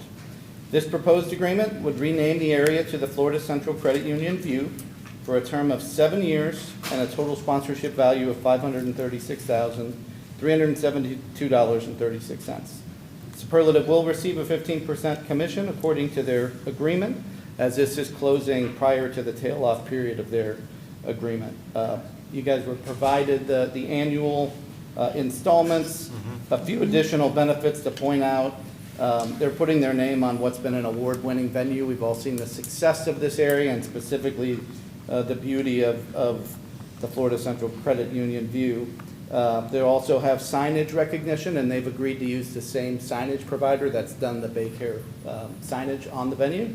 So we'll have consistency in that look. And then they'll also have some additional benefits for hosting events and activities there as well. This strategically aligns with us for 2.1, growing in our public-private partnerships, 2.3, promoting Clearwater as an entertainment destination, and 2.4, supporting local business and workforce development.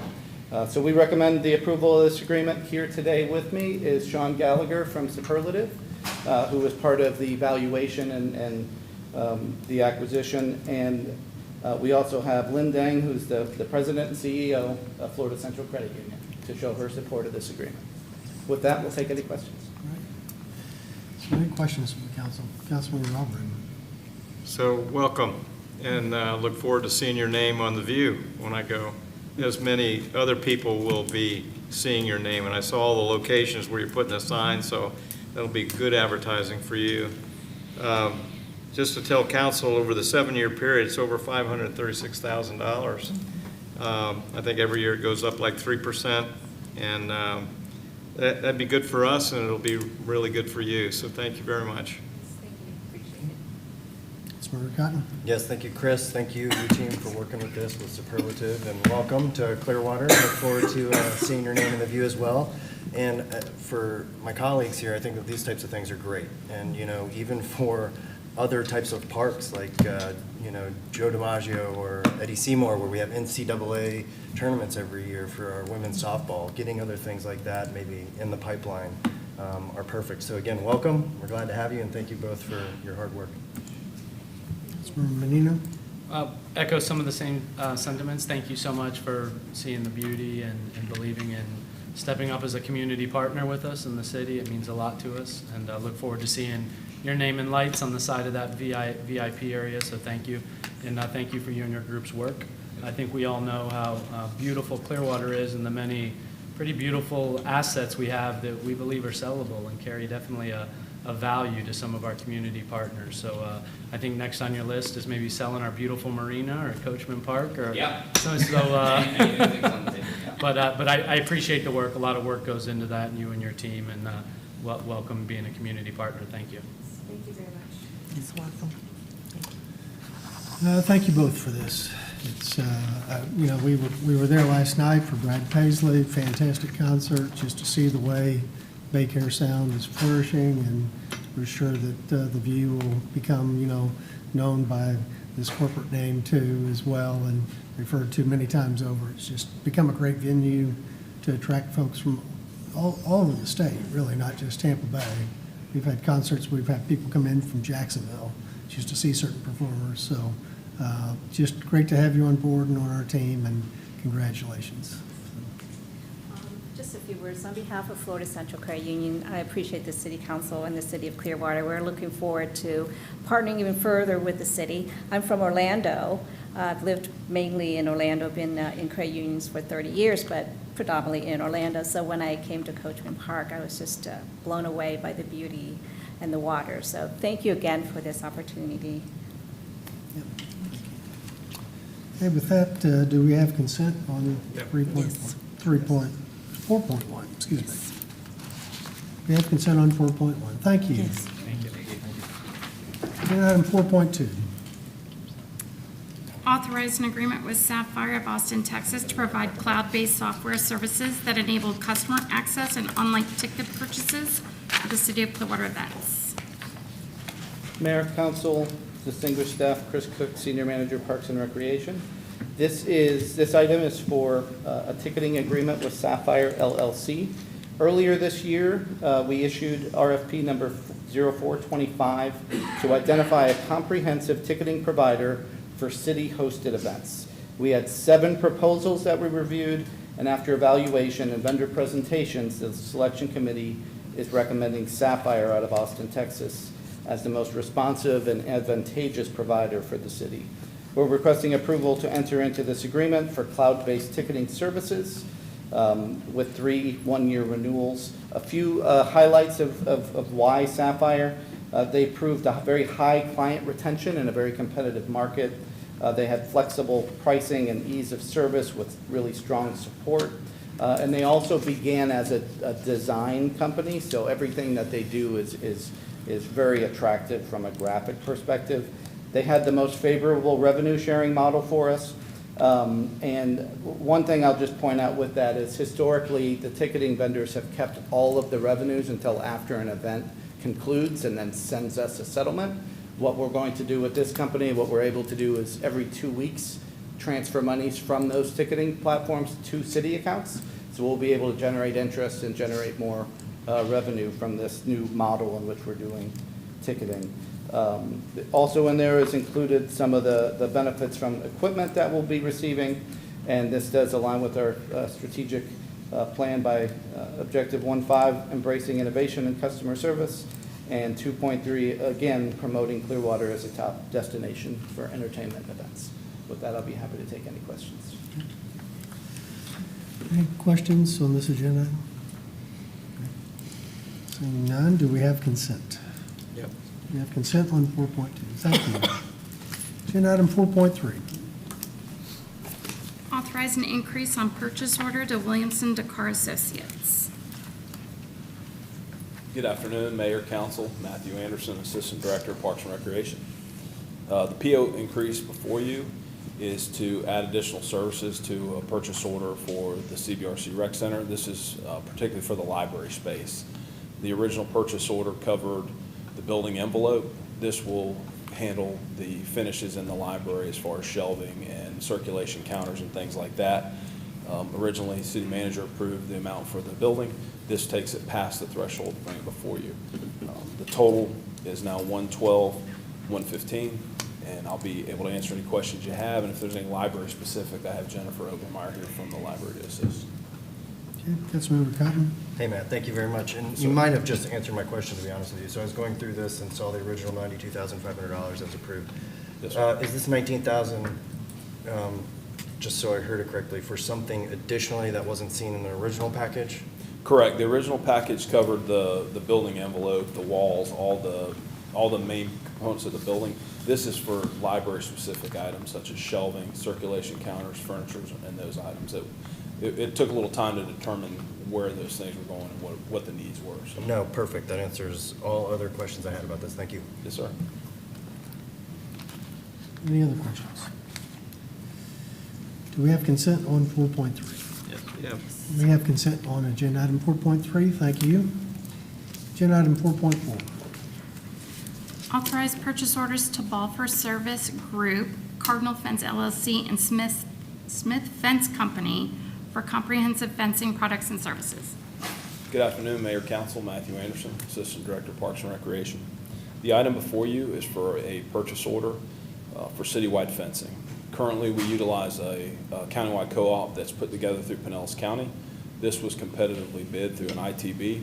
This will replace that piggyback contract, essentially, co-op.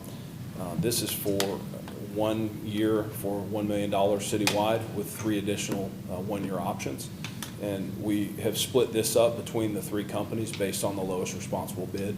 So we had 3 respondents. Each of them got a portion of this contract. So each of them has a certain specialty that they bid appropriately, and they will be awarded that.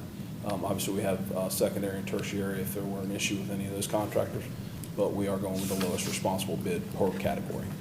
And I'll be glad to answer any questions at this time. Okay. Any questions on this agenda? Councilmember Cotton. I should just keep my mic open. That's how this should go, apparently. But Matt, thank you, Parks and Rec staff. I think that this is great in showing that you guys are looking at co-op pricing, but then still doing the work to maintain better pricing for Clearwater residents. So thank you very much for that. Thank you for putting the work in and doing that extra time. Yes, sir. Any other questions? Do we have consent on 4.4? Yes. We have consent on agenda item 4.4, agenda item 4.5. Authorize an increase to purchase order with WSP USA, Inc. for Parks and Recreation Department bridge inspections. Good afternoon, Mayor, Council. Matthew Anderson, Assistant Director of Parks and Recreation. The PO increase before you is for WSP USA. They're a structural inspection company. Currently, they have a purchase order with Public Works to handle any of the road bridges that are not covered under the National Bridge Inspection Program. Parks and Rec has identified 14 additional bridges that are located inside park boundaries that need inspection to make sure that they're safe and up to our public standards. This addition to that contract will allow those bridges to be inspected by the same company that's inspecting our roadway bridges. The original amount was for $80,907.65. We're going to add $67,575.50, making the total $148,483.25. These inspections are very important to make sure that we've got an aging infrastructure on some of our bridges, and we want to make sure that they're up to snuff and that they're going to make sure our patrons are safe. So I'll be glad to answer any questions at this time. Any questions on this agenda? We have consent on this agenda. Yep. We have consent on agenda item 4.5. Thank you. Agenda item 4.6. Authorize an agreement between the City of Clearwater and Amplify Clearwater to provide visitor information services at the Clearwater Beach Visitor Information Center. Good afternoon, Mayor, council members, Art Kager, Parks and Recreation Director. Item before you today is to consider approving an agreement between Amplify and the City of Clearwater to operate the visitor information center that we have on Clearwater Beach. Amplify has successfully operated the Beach Visitor Center for the past 4 years according to RFP 0221, and staff is recommending a new agreement for Amplify to continue the operations of this center, providing information to all the visitors and guests that do come to Clearwater. Amplify will staff the facility year-round, not unlike we staff the beach year-round, raking it and cleaning it 365 days a year. I think they may take off for Christmas, I'm not real sure. But they will be there 8 to 10 hours a day, committing 3,300 hours per year to man this center. The cost for these services will start at $73,500, and then there'll be a 3% cost of living increase throughout the contract. Total will be $307,000 for the 4 years. I'm available to answer any questions you might have. Also today with us is Jenny Torello. She's Executive Vice President for Amplify, and she's here if you have any questions of her. Any questions from the council? Councilmember Albrecht. Just a comment. Glad you're taking and expanding this, because I think it's a very good service to everybody that comes down to the pier, Clearwater Beach. So it's a good thing. I know we talked about maybe not doing this and cutting it out at one point, but I'm glad it's continuing on. Any comments, questions? If not, do we have consent on this agenda? Yes. We have consent on 4.6. Thank you. Agenda item 4.7. Authorize a purchase order to Meridian Rapid Defense Group for the purchase of a Meridian Archer Trail Kit 1000 in the amount of $129,785.18. Afternoon, Mayor, Council, staff. Chris Cook, Senior Manager, Parks and Recreation again. This item is for the purchase of the Meridian Vehicle Mitigation System. As we all know, everything we do in Parks and Recreation across the city, especially related to events and emergency situations, safety is our top priority. And as we continue to host more events and do more in areas where there is close proximity from vehicles to people, we're looking at doing everything we can to enhance the safety of those attending our events. Why this system? So it provides high-strength barrier capable of stopping vehicle threats. This is the top one on the market, recommended by our federal partners. It does rapid deployment. Part of the reason in ordering it as a kit is we've seen the county has just the individual units without the trailer, and it takes them a considerable lot longer time to deploy them. So ordering it as a kit allows us to get it deployed and usable faster. They're reusable after impact, and they come with a lifetime guarantee. It will also, a couple of things that we'll see really from day one is we have a lot of examples where we have to use police vehicles and personnel to use as vehicle mitigators, and that brings up the cost to event producers. You guys just had the meetings from Downtown Development Board, so you know that's a real concern. While there will be a chargeback for these units to get revenue back in, it'll be considerably less than what it would cost for personnel in a vehicle. So that's a benefit as well. This is the same system, as I mentioned, used by Pinellas County and other neighboring municipalities. So when the need may arise to add more to our inventory, we can get those from within the same market. The total purchase amount is $129,785.18, which includes the freight and shipping, and it's covered out of our capital project for special events, equipment, and repair and replacement that's been historically funded by our special event revenue. Supports our strategic plans by maintaining public infrastructure, ensuring public safety, leveraging innovative tools to improve service, and of course, my favorite one, supporting Clearwater's growth as a premier event destination. We have demoed this product with our Clearwater Police Department, so they've seen it and they're supportive of it as well. And with that, I'll answer any questions. Any questions on this agenda? No, just more of a comment. I too, fortunately, have not personally demoed it, but I have seen them in action. And saw a car 4.5 feet in the air stuck on it when they tried to drive over it, and it just completely put the car up in the air and it wasn't going anywhere. In years past, I think cities or municipalities were getting away with putting public works vehicles to block roadways or using police cars and things like that. We're in a world of litigation, and that's probably not the best route to go anymore, and there's a cost associated when somebody runs into those vehicles. It's probably much safer and less expensive to go this route, so it's nice to see. I hadn't seen it in one fancy trailer all packed in. Really neat to see it all encompassed in one, and thank you for sharing it and presenting. Okay, any other questions? If not, do we have consent on this agenda? Yes. Yes. We have consent on 4.7. Thank you. Agenda item 5.1. Approve the interlocal agreement between the City of Clearwater and Forward Pinellas for the Clearwater Beach South Transportation Action Plan. Good afternoon, Mayor, Council. Rick Hartman, Transportation Planner, here to ask, request that there be approval of interlocal agreement and city to supply $50,000 toward the creation of a Clearwater Beach Transportation Action Plan with Forward Pinellas. Speaking of amplify, I think we all know about congestion down at the beach, and I think that's a sign of success. But it's been an ongoing problem, and not only safety, but also economic.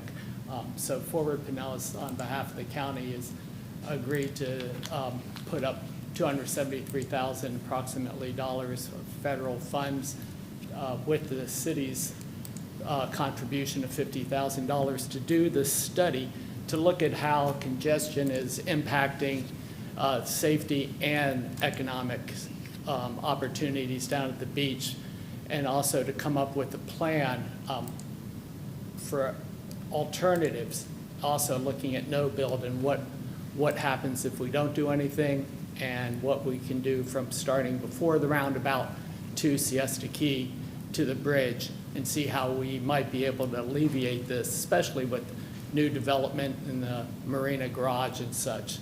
So I'm here today to ask for your authorization or approval for this, to sign the interlocal agreement. Okay. Councilmember Menino? You're longer tenured on the Forward Pinellas board, so I'll let you speak. That's first. okay. So are they going to look at one-way pairs again, or is it some form of that? Yeah, on the scope, it's pretty clear that we're going to look at everything. Good. Things we've looked at before, things we haven't thought of before, but also with the expertise of Forward Pinellas, they have a lot of expertise in this area. Absolutely, yeah. Great plan, thank you.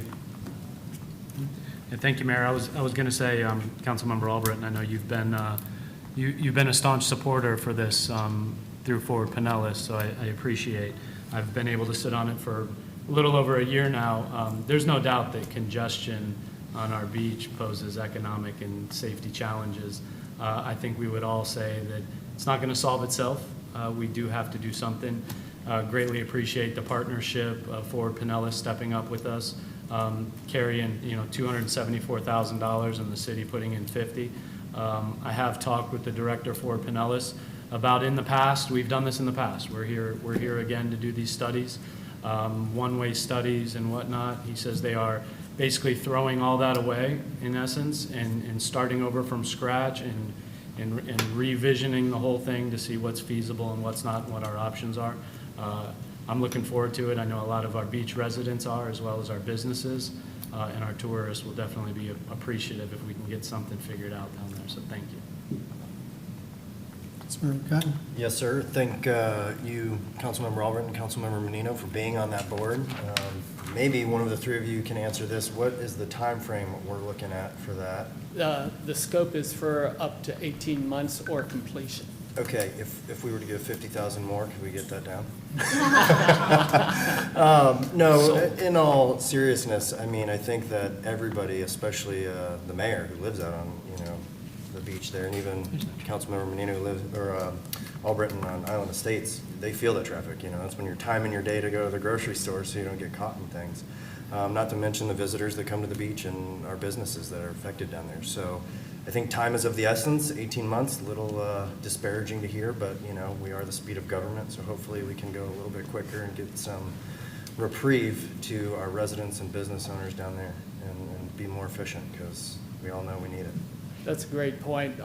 The end product will have the best, we're going through 3 different phases of weeding out and finding the best, and they'll come out with concept plans for these improvements, so we can start on a fast foot, so to speak. But I will pass along that time. Thank you very much. Yes. Yeah, we've added hundreds of hotel rooms in that stretch between Sand Key Bridge and the roundabout, and are in the process of adding more. So that same traffic system that was in place during the last study,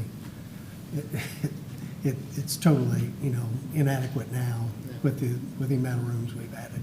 I think the assumption was you'd add rooms and people wouldn't drive their cars, they wouldn't rent cars, but the reality is not that. I mean, they almost all rent cars, and they pull them out every day. I mean, my son managed to valet at JW Marriott, and he can tell you those guests at those hotels on the beach, they don't leave them there for a week. They take them in and out every day. So just the amount of traffic that we've put out there on that stretch has just caused problems, not just for our residents, but our beaches. It's given our tourism kind of a tough reputation too, because folks get stuck out there for an hour commute all the way from Sand Key Bridge to the roundabout. That's not a good feel for a tourist coming in. So appreciate this study and the fact that we're doing it again, because it's much needed to see what we can do to. We're never going to eliminate traffic congestion on the beach, but we can certainly look at creative ways to alleviate some of it, to make it a better experience for everyone. Yes. Thanks, sir. Thank you. So do we have consent on 5.1? Yes. We have consent on 5.1. Thank you very much. Agenda 6.1.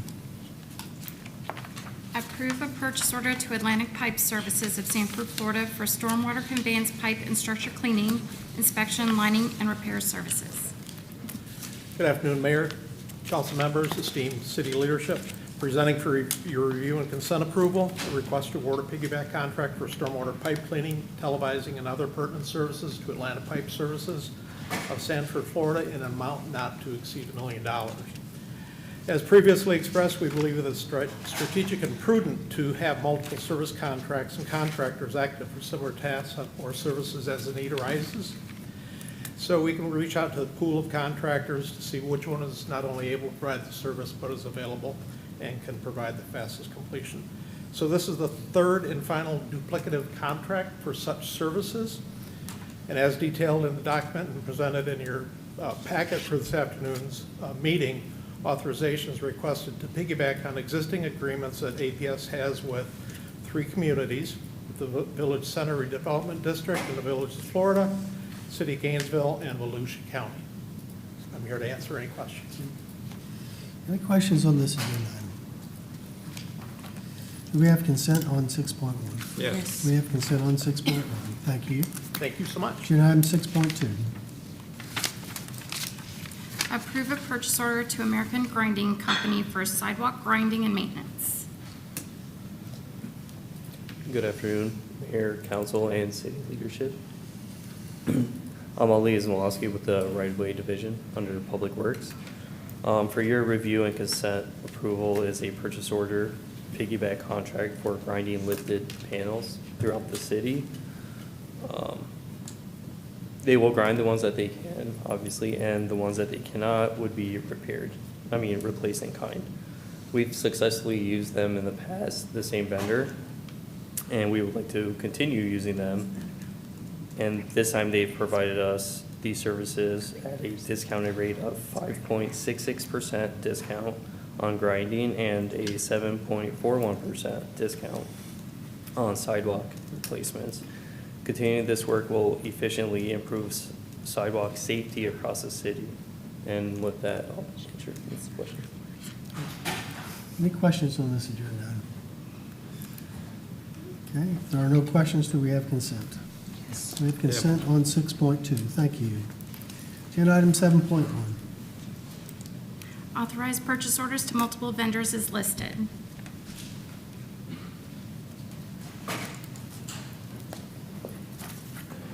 Good afternoon, Mayor, Council. My name is Mike Flanagan, Assistant Director of Public Utilities.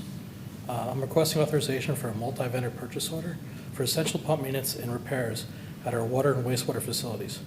This request is a cumulative annual amount of $1.25 million for a one-year term beginning July 11th, 2025, with 2 one-year renewals. These pumps are critical for our daily operations and are specifically engineered for their designated applications. Standardizing these parts avoids costly infrastructure modifications, minimizes downtime, and ensures our facilities remain operational. This supports strategic priorities of high-performing government and environmental stewardship. It helps maintain vital public infrastructure and ensures our plants run at peak performance. I'm happy to respond to any questions you may have. Any questions on this agenda? No questions. Do we have consent? Yes. Consent on 7.1. Thank you. Agenda item 7.2. Authorize a purchase order and agreement to Aquatic Informatics for Linko software and WIMS Rio software subscription for water and wastewater plants. Mike Flanagan again, Public Utilities Assistant Director. Requesting approval for agreements with Aquatic Informatics for essential software. This includes 2 one-year agreements for our Linko compliance software and 1-year agreement for our new WIMS Rio data management system. Council approval is required due to the vendor required indemnity clause. Linko software is essential for our industrial pre-treatment program to track compliance for fats, oils, and grease in addition to our industrial customers. The new WIMS Rio system will replace lab software, saving approximately $12,000 annually while significantly upgrading our data management capabilities. This action supports our strategic priorities of high-performing government and environmental stewardship. It helps assure our ability to protect our community and environment through compliance tracking. I'm happy to respond to any questions you may have. Any questions on this agenda? If not, do we have consent? Yes. We have consent on 7.2. Thank you. Agenda item 7.3. Authorize a purchase order to Hatch Company for the purchase of testing equipment, laboratory instruments, chemicals, parts, and related supplies and services. Yes, Mike Flanagan, Public Utilities Assistant Director again. I'm requesting authorization for the purchase order for Hot Company for $361,864 for a 1-year term beginning June 14th, 2025, with 2 renewal options. This includes an $11,864 ratify and confirm. This purchase provides the essential testing equipment, chemicals, and services for our water and wastewater analyses. Hawk is the sole manufacturer and servicer, and using them is critical for regulatory compliance and keeping existing equipment warranties valid. This action aligns with our strategic priorities of high-performing government, environmental stewardship. Accurate equipment and testing ensures we maintain vital infrastructure, deliver safe, cost-effective, high-quality services for our community. I'm happy to respond to any questions you may have. Any questions on this agenda? No questions. Do we have consent? We have consent on 7.3. Thank you. Thank you. Agenda item 8.1. Approve a professional service agreement between the City of Clearwater and Thompson Consulting Services, LLC for debris monitoring services. Good afternoon, Mayor, Council members. Kervin Sedani, Solid Waste Director. Council, Mayor, Solid Waste is seeking your approval for your professional services agreement between the City of Clearwater and Thompson Consulting. This agreement is for debris monitoring in the event of a natural disaster. Once the notice of to proceed is submitted, Thompson Consulting, a task order with the associated costs will be provided to the city and brought to council for approval. A task order, I don't really care to bring it to your attention if we have a storm. For that, any questions? I'm here to answer any questions. Okay. Any questions on this agenda item? If there are none, do we have consent? Yep. We have consent on 8.1. Thank you. you. Agenda item 9.1. Items 9.1 through 9.9 are second readings. Happy to answer any questions. Okay. Any questions on agenda items 9.1 to 9.9? Seeing none, we'll move to item 10.1.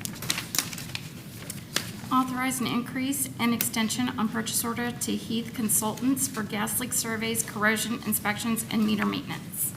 Good afternoon, Mayor and Council. I'm Jeff Elliott. I'm the engineering manager with CGS Energy. And what we're trying, the crux of this is just try to simplify this leak survey issue. We want to actually extend the agreement to the end of the calendar year. We're required to report by code, so this eliminates multiple vendors working at that time frame. So the whole gist here is to simplify and to actually satisfy that requirement of the contract and also come up with the end of year reporting by the end of the calendar year. All future leak survey and atmospheric corrosion monitoring surveys, which will actually be bid maybe in September, will actually be on the calendar year.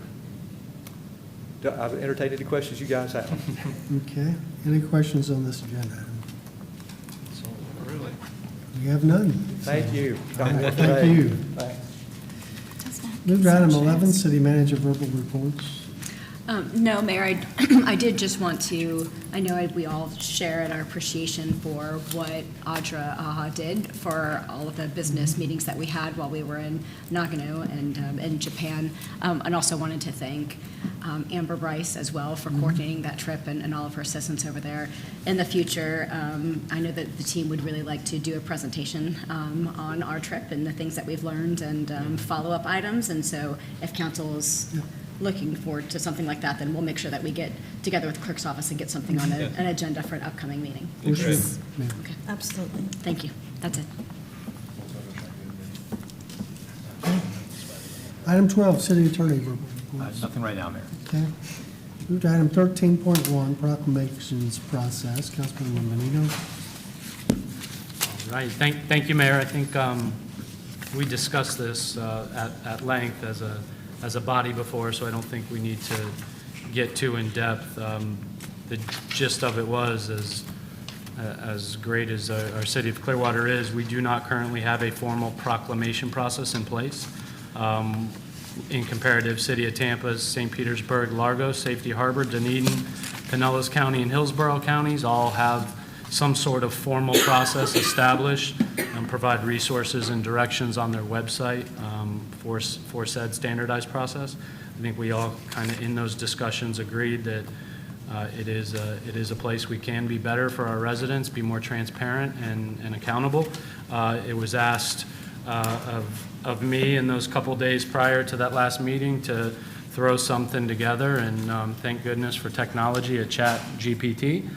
It was done in 2 days. So I did not do it solely on my own. We did have some help, but I think it's important, and there are some decisions obviously to make. This document was only to help us with the discussion. It was totally put out there as flexibility and to be fluid in the decision that this board decides to go. So, Mayor, with respect to you and your role, if there's any way you would prefer to like this handled, then I'd just like to say, I don't have any objection to making the process more clear. As I shared, I think last time, Courtney and I had already been working on that because, we get a lot of questions on, how is this done? I think Councilmember Teixeira, Vice Mayor Teixeira had one prior a year ago where she didn't understand the process. So we'd already come up with a form for kind of here's what you do. On that first part of it, I guess it's 1, 2, and 3, I don't have any problem with those. I can tell you that on 3, that's going to be tough for some of our nonprofits that come in that want proclamations. Even our city staff, sometimes, they don't give them to me 30 days ahead of whenever they want them. And some of them are time sensitive because it's Water Quality Awareness Month or whatever. They want to get them on. So I would say maybe to soften some of those time deadlines to get them in on that part of it. But I think the rest of the guidelines are helpful to folks. What you're suggesting is that they propose the language. That's what we've always done. The folks who wanted proclamations. Some are going to have Yeah, no idea how. I They think present it's it, and we, collaborative. Courtney helps them, whoever Yeah. wants. We don't get that many requests for help. We just tell them they need to propose something, and usually they do. And most of them come in every year, so it's not a new thing. The part that I have a challenge with is part 4. And I don't think, I would suggest that we try to formalize it like you have here for the first part.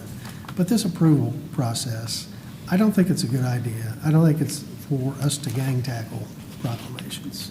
It has always been a ceremonial function of the mayor's office to do them. I have no problem with giving the council notice of which ones are going to be presented ahead of time, so that if a council member has a problem with it, they can share their objection, or at least be prepared at the council meeting when they're presented to share an objection. But this idea that we're going to all 5 review and approve them, that's not a good use of our time. It's going to add more time onto mine, and I already spend quite a bit of time on these. And it would be a significant departure from how Clearwater has handled them over the years. The mayor has always done it as a ceremonial function, not hiding anything, and I haven't hidden anything from you all in a year. But I can tell you, I think we've got one on the next meeting. They come in regularly, and most of them are routine, and it's just, it's not a good use of our time collectively to have all this weigh on every one of them. I realize Pinellas County may do it differently because they don't have a mayor. But for us, I would suggest that we adopt the portions that, although, the 30 days is tough, maybe soften that some, but on the paragraph 4, Roman numeral 4, that we hold on that. And then if you all see a problem going forward, we can revisit that, but at least for now, I would prefer to keep it the way it has been for years, that the mayor reviews them and the mayor issues them. But giving you notice ahead of time, so if you see one coming up on the agenda that you've got a problem with, any one of you can raise that.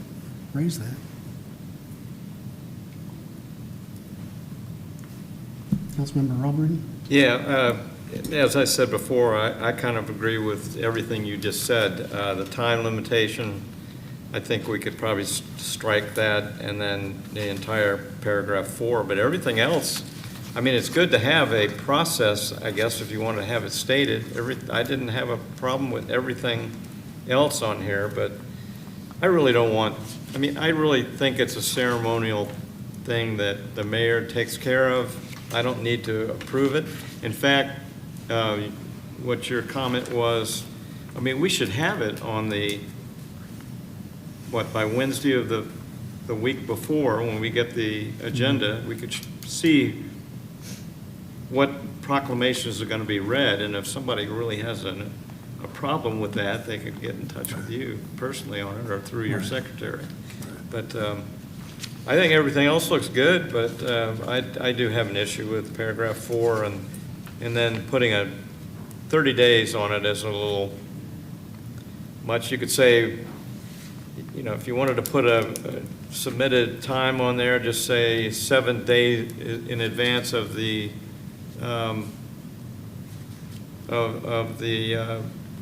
agenda getting posted, something like that.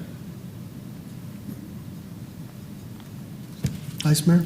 Well, I want to thank Councilmember Menino for the work that he put into this chat GPT or not.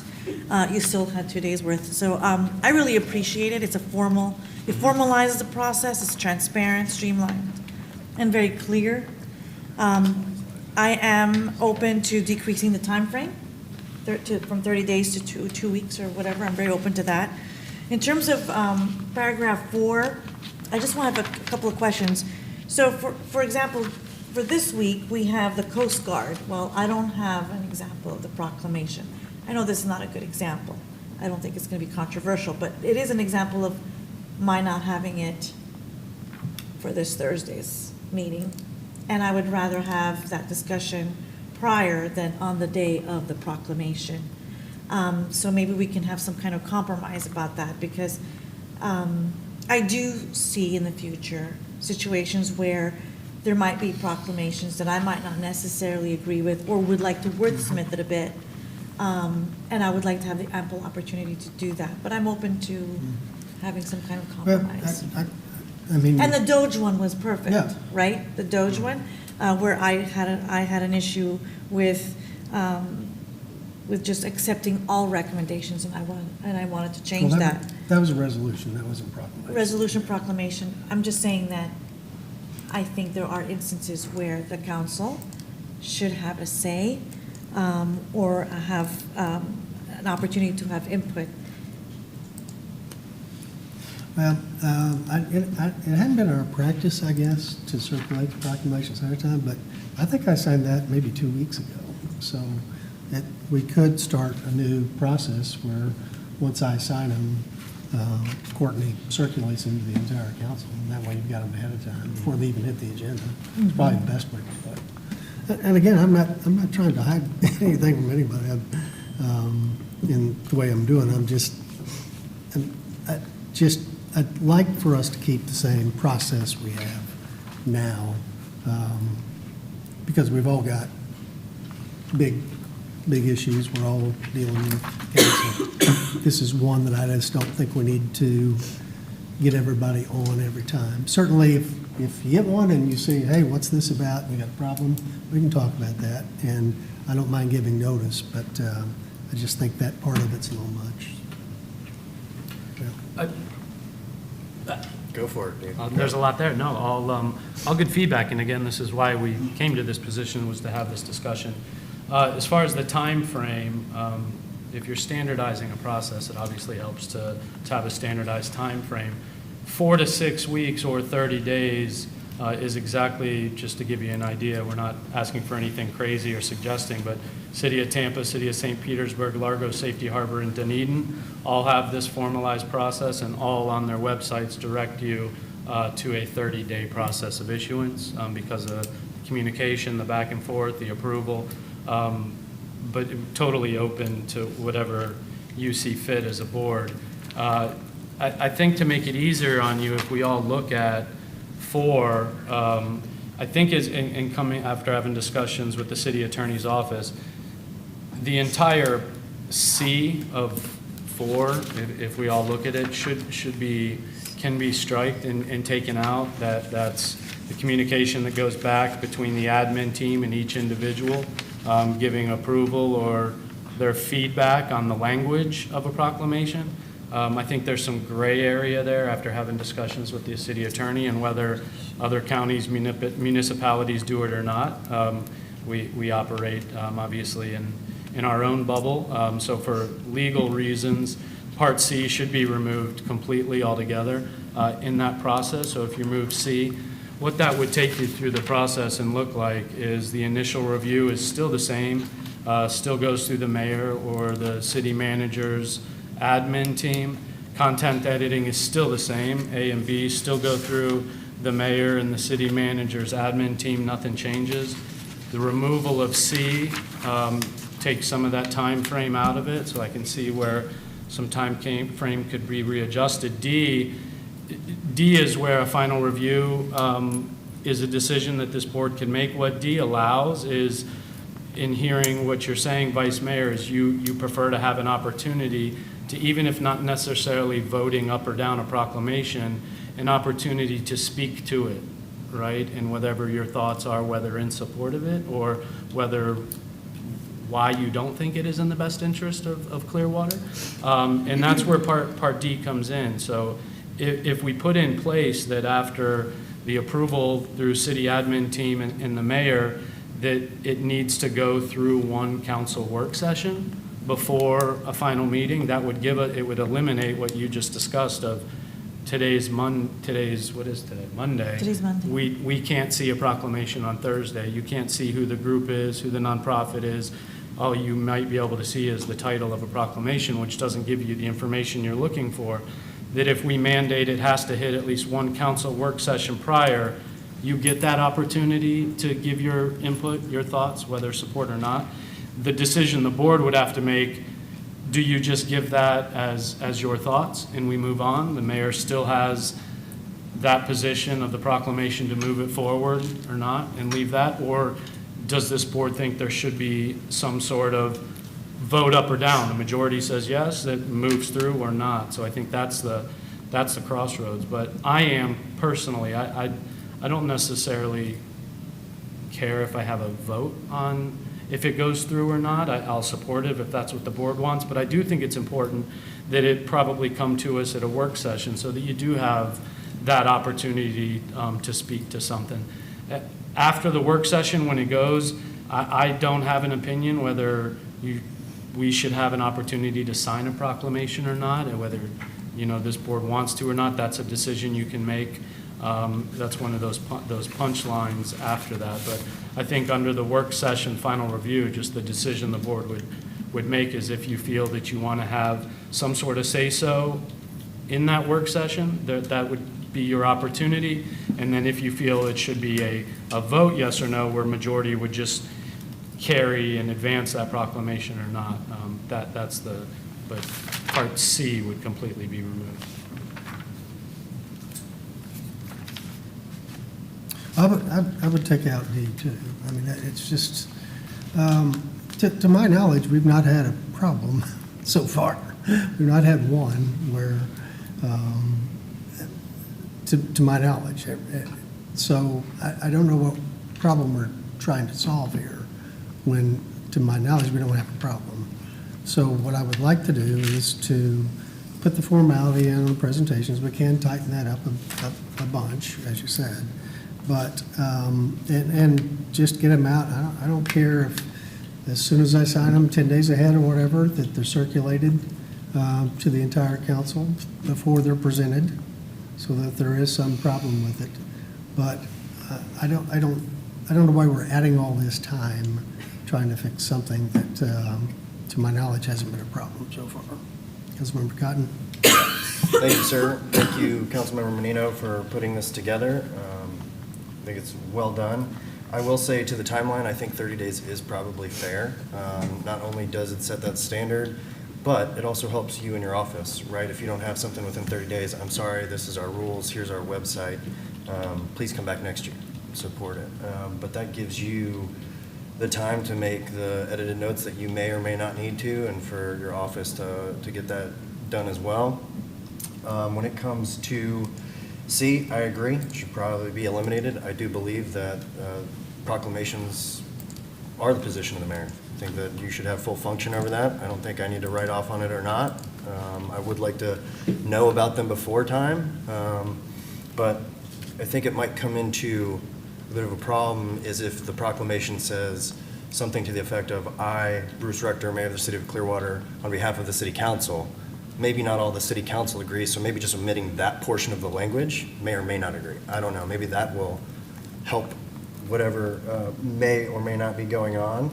And then with the D, I think that in doing that, it eliminates that entire section, because then it is the ceremonial function of the mayor to give the proclamations, as I believe it is, and there's no need for a work session. We've all been notified. We have ample time to know what's coming on, and should we disagree with something or agree with it, we can let you or Courtney know. So again, thank you for the work you've put in. Those would be my two thoughts, as in I think the time frame is still good. Eliminating C and D is probably beneficial with the articulation of how the proclamation's written. And like I said, I mean, we can come back to it, it's not written in stone after this, but we can, the structure I like a lot. I mean, like I said, we need to structure to it, because it was hard to educate these people on how to request them and, you know, how to propose them and all. So that's a great first step. And then my suggestion would be that we adopt that and see where we're at, you know.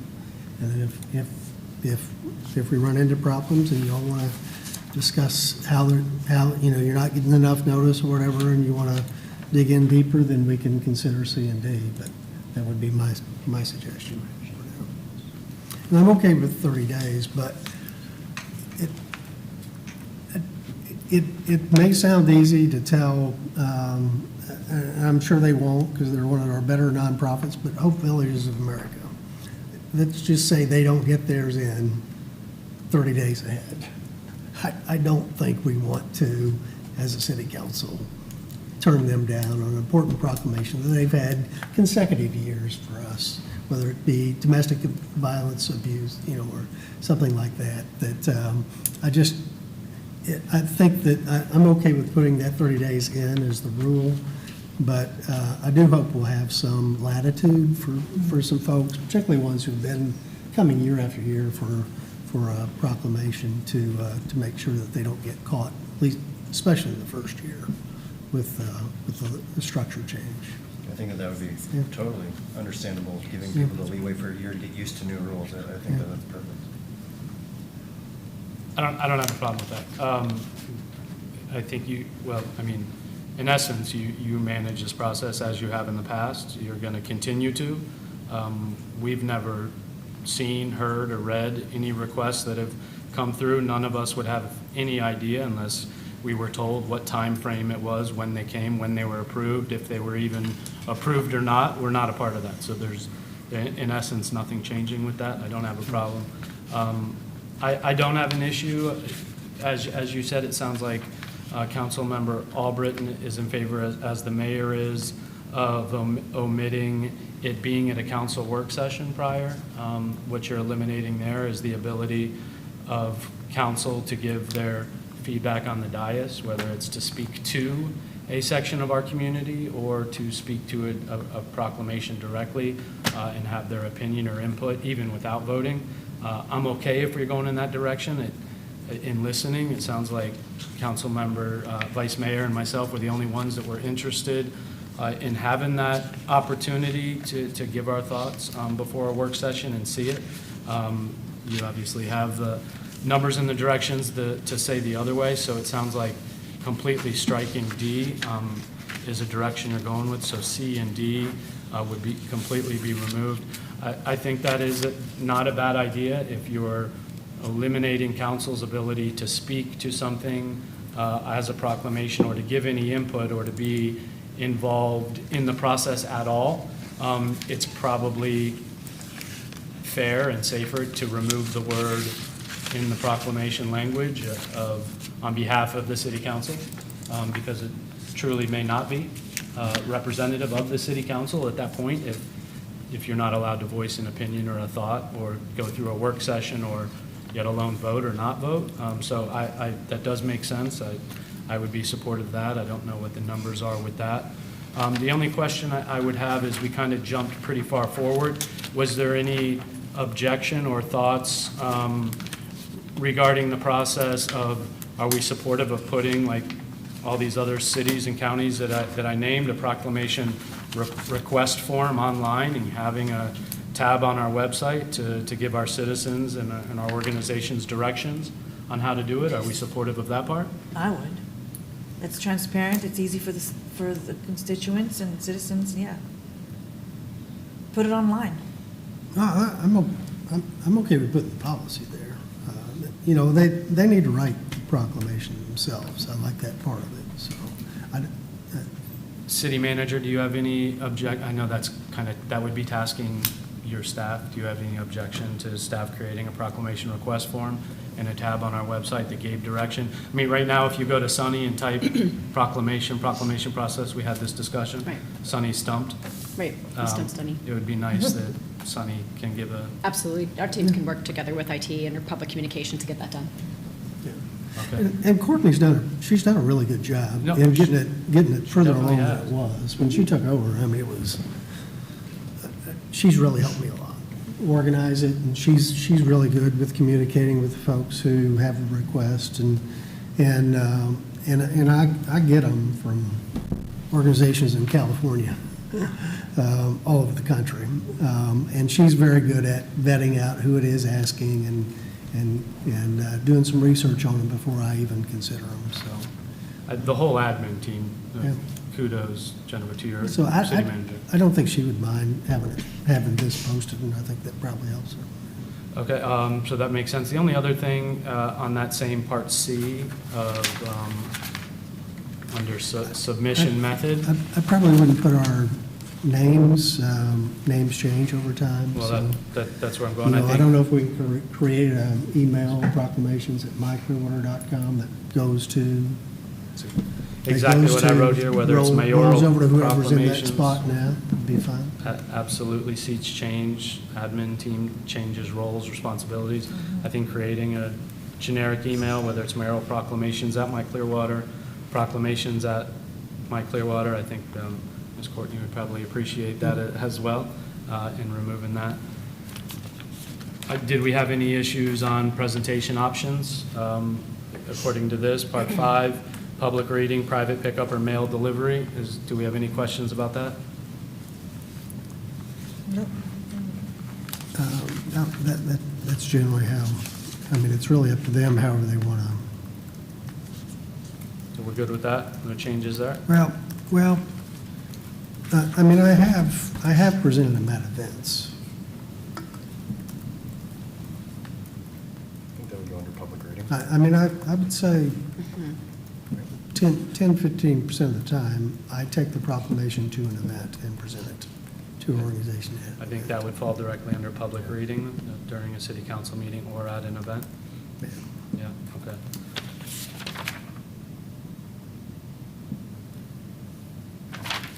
I will, I have your feedback, mail in your direction, without, burdening staff, since I put this together, I'll make those changes, elimination of C, elimination of D,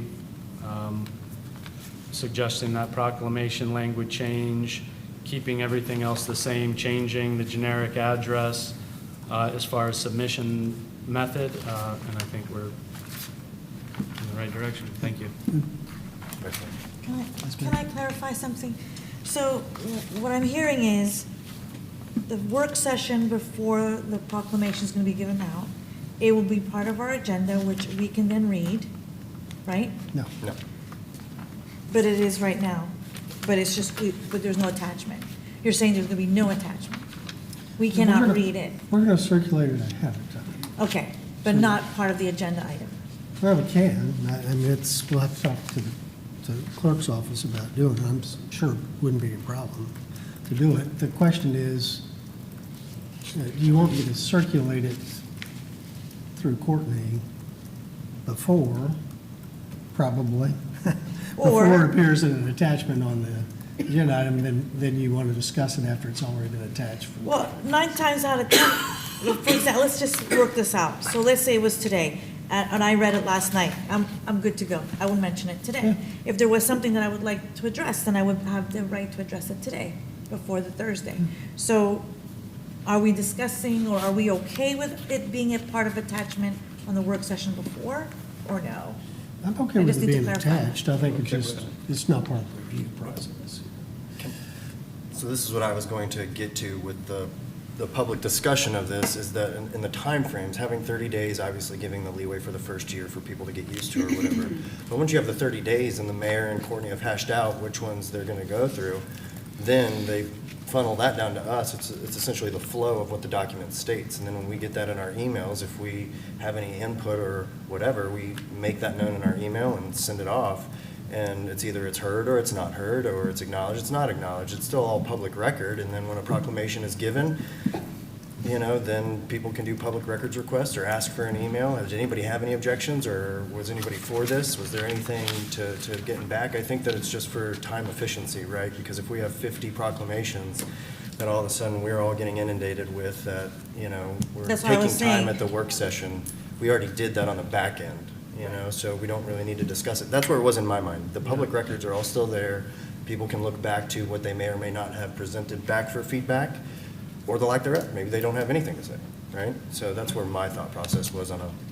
And I agree with you, and initially, when this was put together, that's what Part C was. It was the opportunity for it to circulate, the opportunity to give feedback.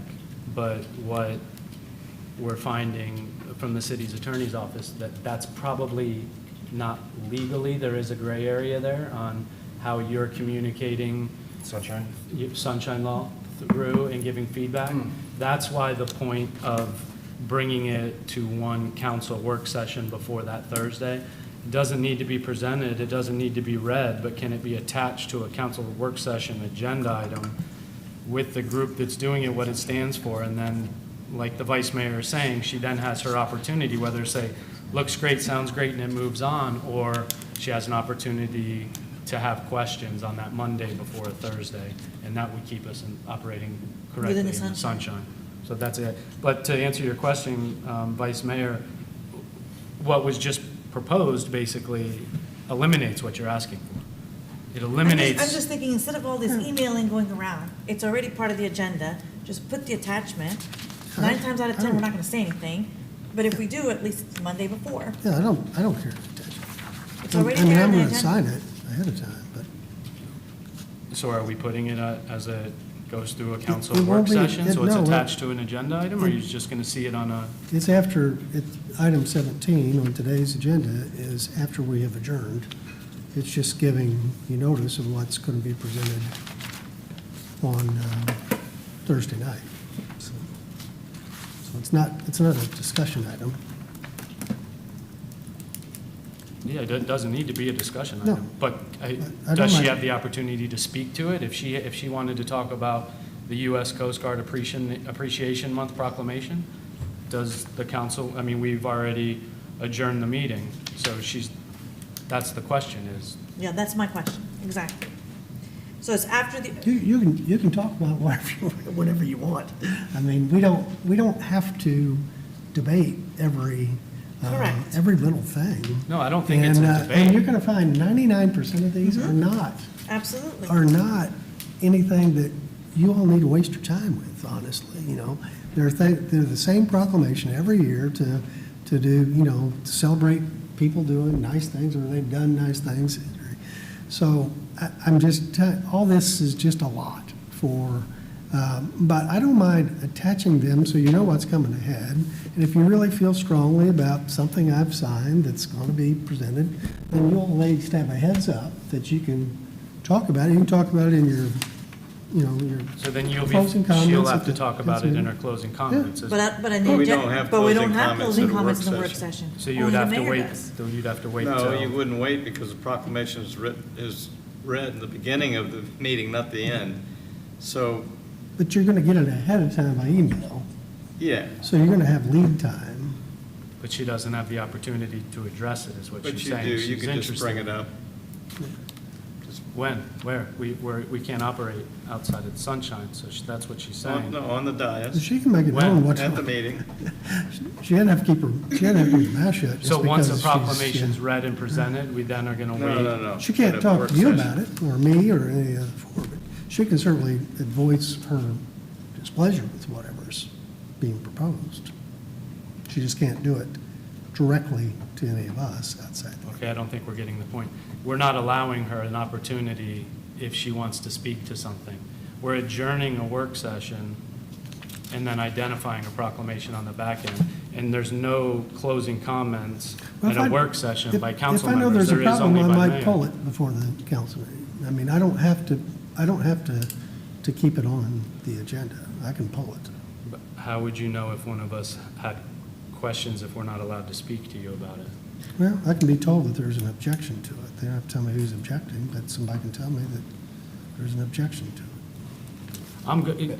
Vice Mayor, are you fine with that? Does that check the box of, I understand what you're May I just interject real quick? Maybe a potential solution would be before or after city manager verbal reports, we just put in, I don't even know what you wanted to state, proclamation, discussion.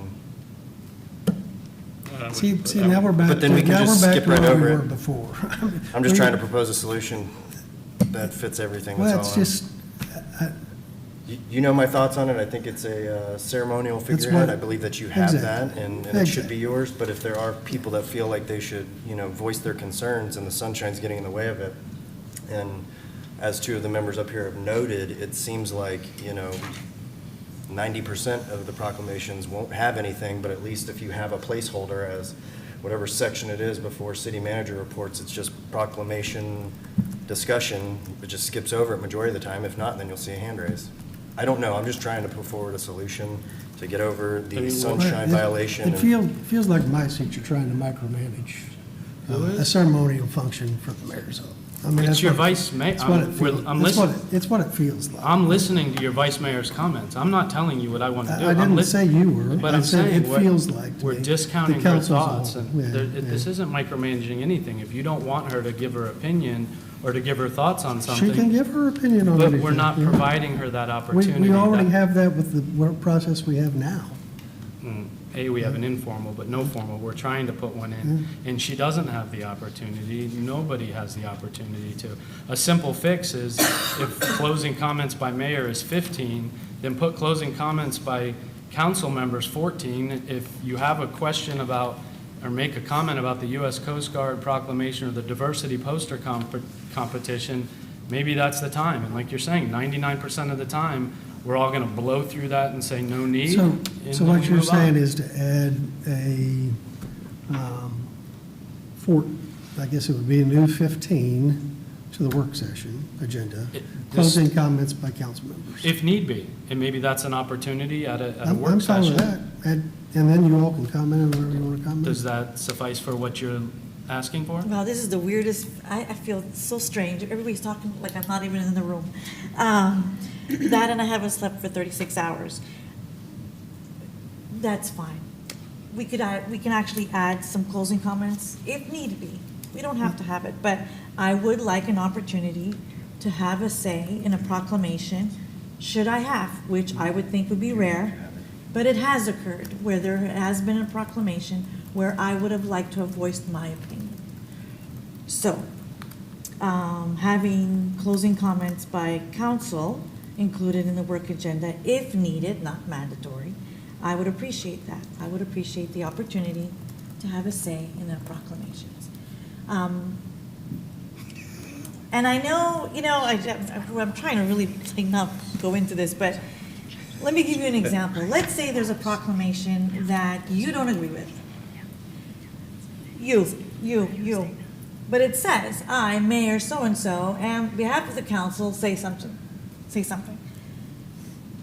Do you not want to have the opportunity to say, no, that is not necessarily my opinion? Because that has happened where I've been questioned, do you agree with that proclamation? And I didn't, but I didn't have the opportunity to say it. I thought that I didn't have the right to say anything. When did you not have the opportunity to say it? At the end of that meeting where a proclamation was presented, you had your chance to make comments. But I did not have the full understanding of what my opportunity was. Like, was that appropriate after the proclamation to be read to say, oh, by the way, Did you now that say it's you been don't read? agree with Well, why don't we do this, just to move this along? Let's just add I don't know, I guess historically, we've just not had closing comments by council members before closing comments by Correct. mayor, but For work session. let's just add that to the work session. And that way, it's not just limited to proclamations. Right. Y'all can, you're limited to 3 minutes like you are on the city council meetings. Okay, so let me throw a wrench into this whole thing. Just what we needed. No. So what if the mayor gets a request for a proclamation and says, nah, but you want to have it read? Somebody comes to you and says, the mayor has turned it down. How do you resolve that? You don't. You don't, because it's a ceremonial thing that the mayor has the decision on. Right. I'm just bringing it up. Yes, but I don't have a problem with that. But nothing was said. he made that decision that he That's didn't right, want to do but it. that's what he does as mayor. Right, but the language says, I, Mayor such and such, on behalf of the city council. But I think we he's addressed not, that. he's declined it. He's not reading a proclamation. But the opposite. The opposite. Can we just add closing comments Yes, by thank you. councilman? And that Yes. way, not just proclamations, you all can, anything that maybe you didn't like during the entire meeting, you can come back to, or anything. I on don't like your tie, Brian. Hey, I'll, You don't have, opportunity. you don't have to use those 3 minutes, but we'll give everybody 3 minutes. Good compromise. I think it's fair. I think that's the beauty of standardizing something, is it becomes a fair process. We're now transparent. It's on our website. There's direction given. It saves time. It makes us operate more efficiently. We've put time restraints on it, and we now have an opportunity that if somebody has a comment, even it can be even a supportive comment. I'm 45 years retired Coast Guard. I think this is an amazing proclamation. We don't even get those opportunities when a proclamation's read. So it doesn't always have to be negative. There are positive feedbacks that you may want to give, and I think instituting that, I appreciate you being flexible and listening to the vice mayor and myself on our interest. And like you said, 99% of the time, this is going to make no difference at all. But for that 1%, I think her feelings are valid, and so are the feelings and emotions of the constituents that may be offended or not, or excited or not. So I appreciate the thought that went into this, that everybody put into it. I'll make those suggested changes at the direction of council, and I'll make sure that the clerk and city attorney and city manager have copies, as we do, before we create that formalized policy. So thank you. Good.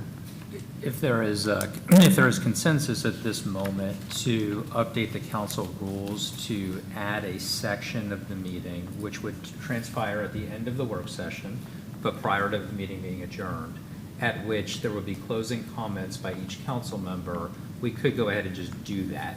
I take that direction right now and just bring that back to the next meeting. So if that's the consensus, that way you don't have to. Yeah, no, I think you put it before closing comments by mayor. That way the mayor still has the ceremony end of a meeting, giving his closing and comments, and if a council member wants to speak before him, they have the opportunity. Okay, so it looks like if the clerk and I are hearing correctly, we'll put that as a new section prior to closing comments by mayor. It'll be at the work session, and then it can be used, as the mayor kind of said, for whatever you guys want to say. The second question, though, is if we are doing it that way, there were discussion about time limits. So will there be a 3-minute time limit that's placed on it, or will there not be? I see Mr. Albritton giving the thumbs up. Same as the council meeting. I'm fine with that. Yeah. Is that supported? Yeah. Kind of like the movie Gladiator, I see, right? The thumb to the side, so. Never know which way it's going to go. 3 minutes would be enough. All right, so at least as to those changes, I'm happy to work on those. I can bring those back to the next work session. That won't be a problem. Obviously, if there's anything else that comes up, then let us know. But the clerk and I will need direction if there is going to be anything else that we need to change. So. Okay. All right. So go try to find my spot on the agenda now. So item 14, new business. Any new business? I would like to bring up at the next work session, everyone up to date with the Tampa Bay Regional Planning Council's initiatives. So just 2-3 minutes of your time in the next work session. Anything else? Okay. Move to closing comments by mayor, item 15 then. City manager kind of stole my thunder a little bit on just thanking our staff for organizing the trip to Japan. It was just outstanding. We have a 66-year relationship with Nagano, and we were reminded over and over again, particularly when meeting with U.S. Embassy staff and different business leaders in Japan, just how important and unique that is for us to have such a strong relationship, and the second oldest in the state of Florida with a sister city. So the trip was very well organized by our staff. We had great business contact meetings and really leveraged, I felt, every part of the visit to benefit the city of Clearwater and to open some doors and really set ourselves up as a city to be a leader for the entire Tampa Bay region and how we work with not just Japanese businesses, but businesses internationally. So again, thank you, city manager and the team. Definitely Amber and Audra, the meetings Audra set up for us in Tokyo were fantastic, very productive, and appreciate all the staff putting in a great amount of time. And our Sister Cities Commission, too. You got a chance to know them better and see the work they do. They do amazing work every year. We don't go to Japan for an official visit, every year, but those folks work year in, year out with the folks in Nagano. We went to junior high school one afternoon, I guess it was morning, and had lunch with them. Councilmember Cotton helped them clean the floors there. These kids clean their own school, which is like, wow. I'm not sure how long that will last in America, but it was great to see them taking ownership in their school, cleaning their school. But seeing those students and seeing how excited they were to have our delegation there visiting their school, and the kids that we send over there, just the interaction with the kids and the two educational systems, for me, that's worth every penny we spend to make sure our kids growing up here in Clearwater have that experience, and that we continue to not just celebrate the 66-year relationship with Nagano, but really embrace it and see what new possibilities there are for making it even more important to the city of Clearwater. So again, thank you, staff, for organizing it. It was fantastic. I know others of you went and probably have something to say about that. Hope Vice Mayor gets some sleep tonight after just getting back last night. But a great trip, and thank you for the staff for organizing it. So that's all I have today. So with that, we will adjourn the work session of August 4, 2025.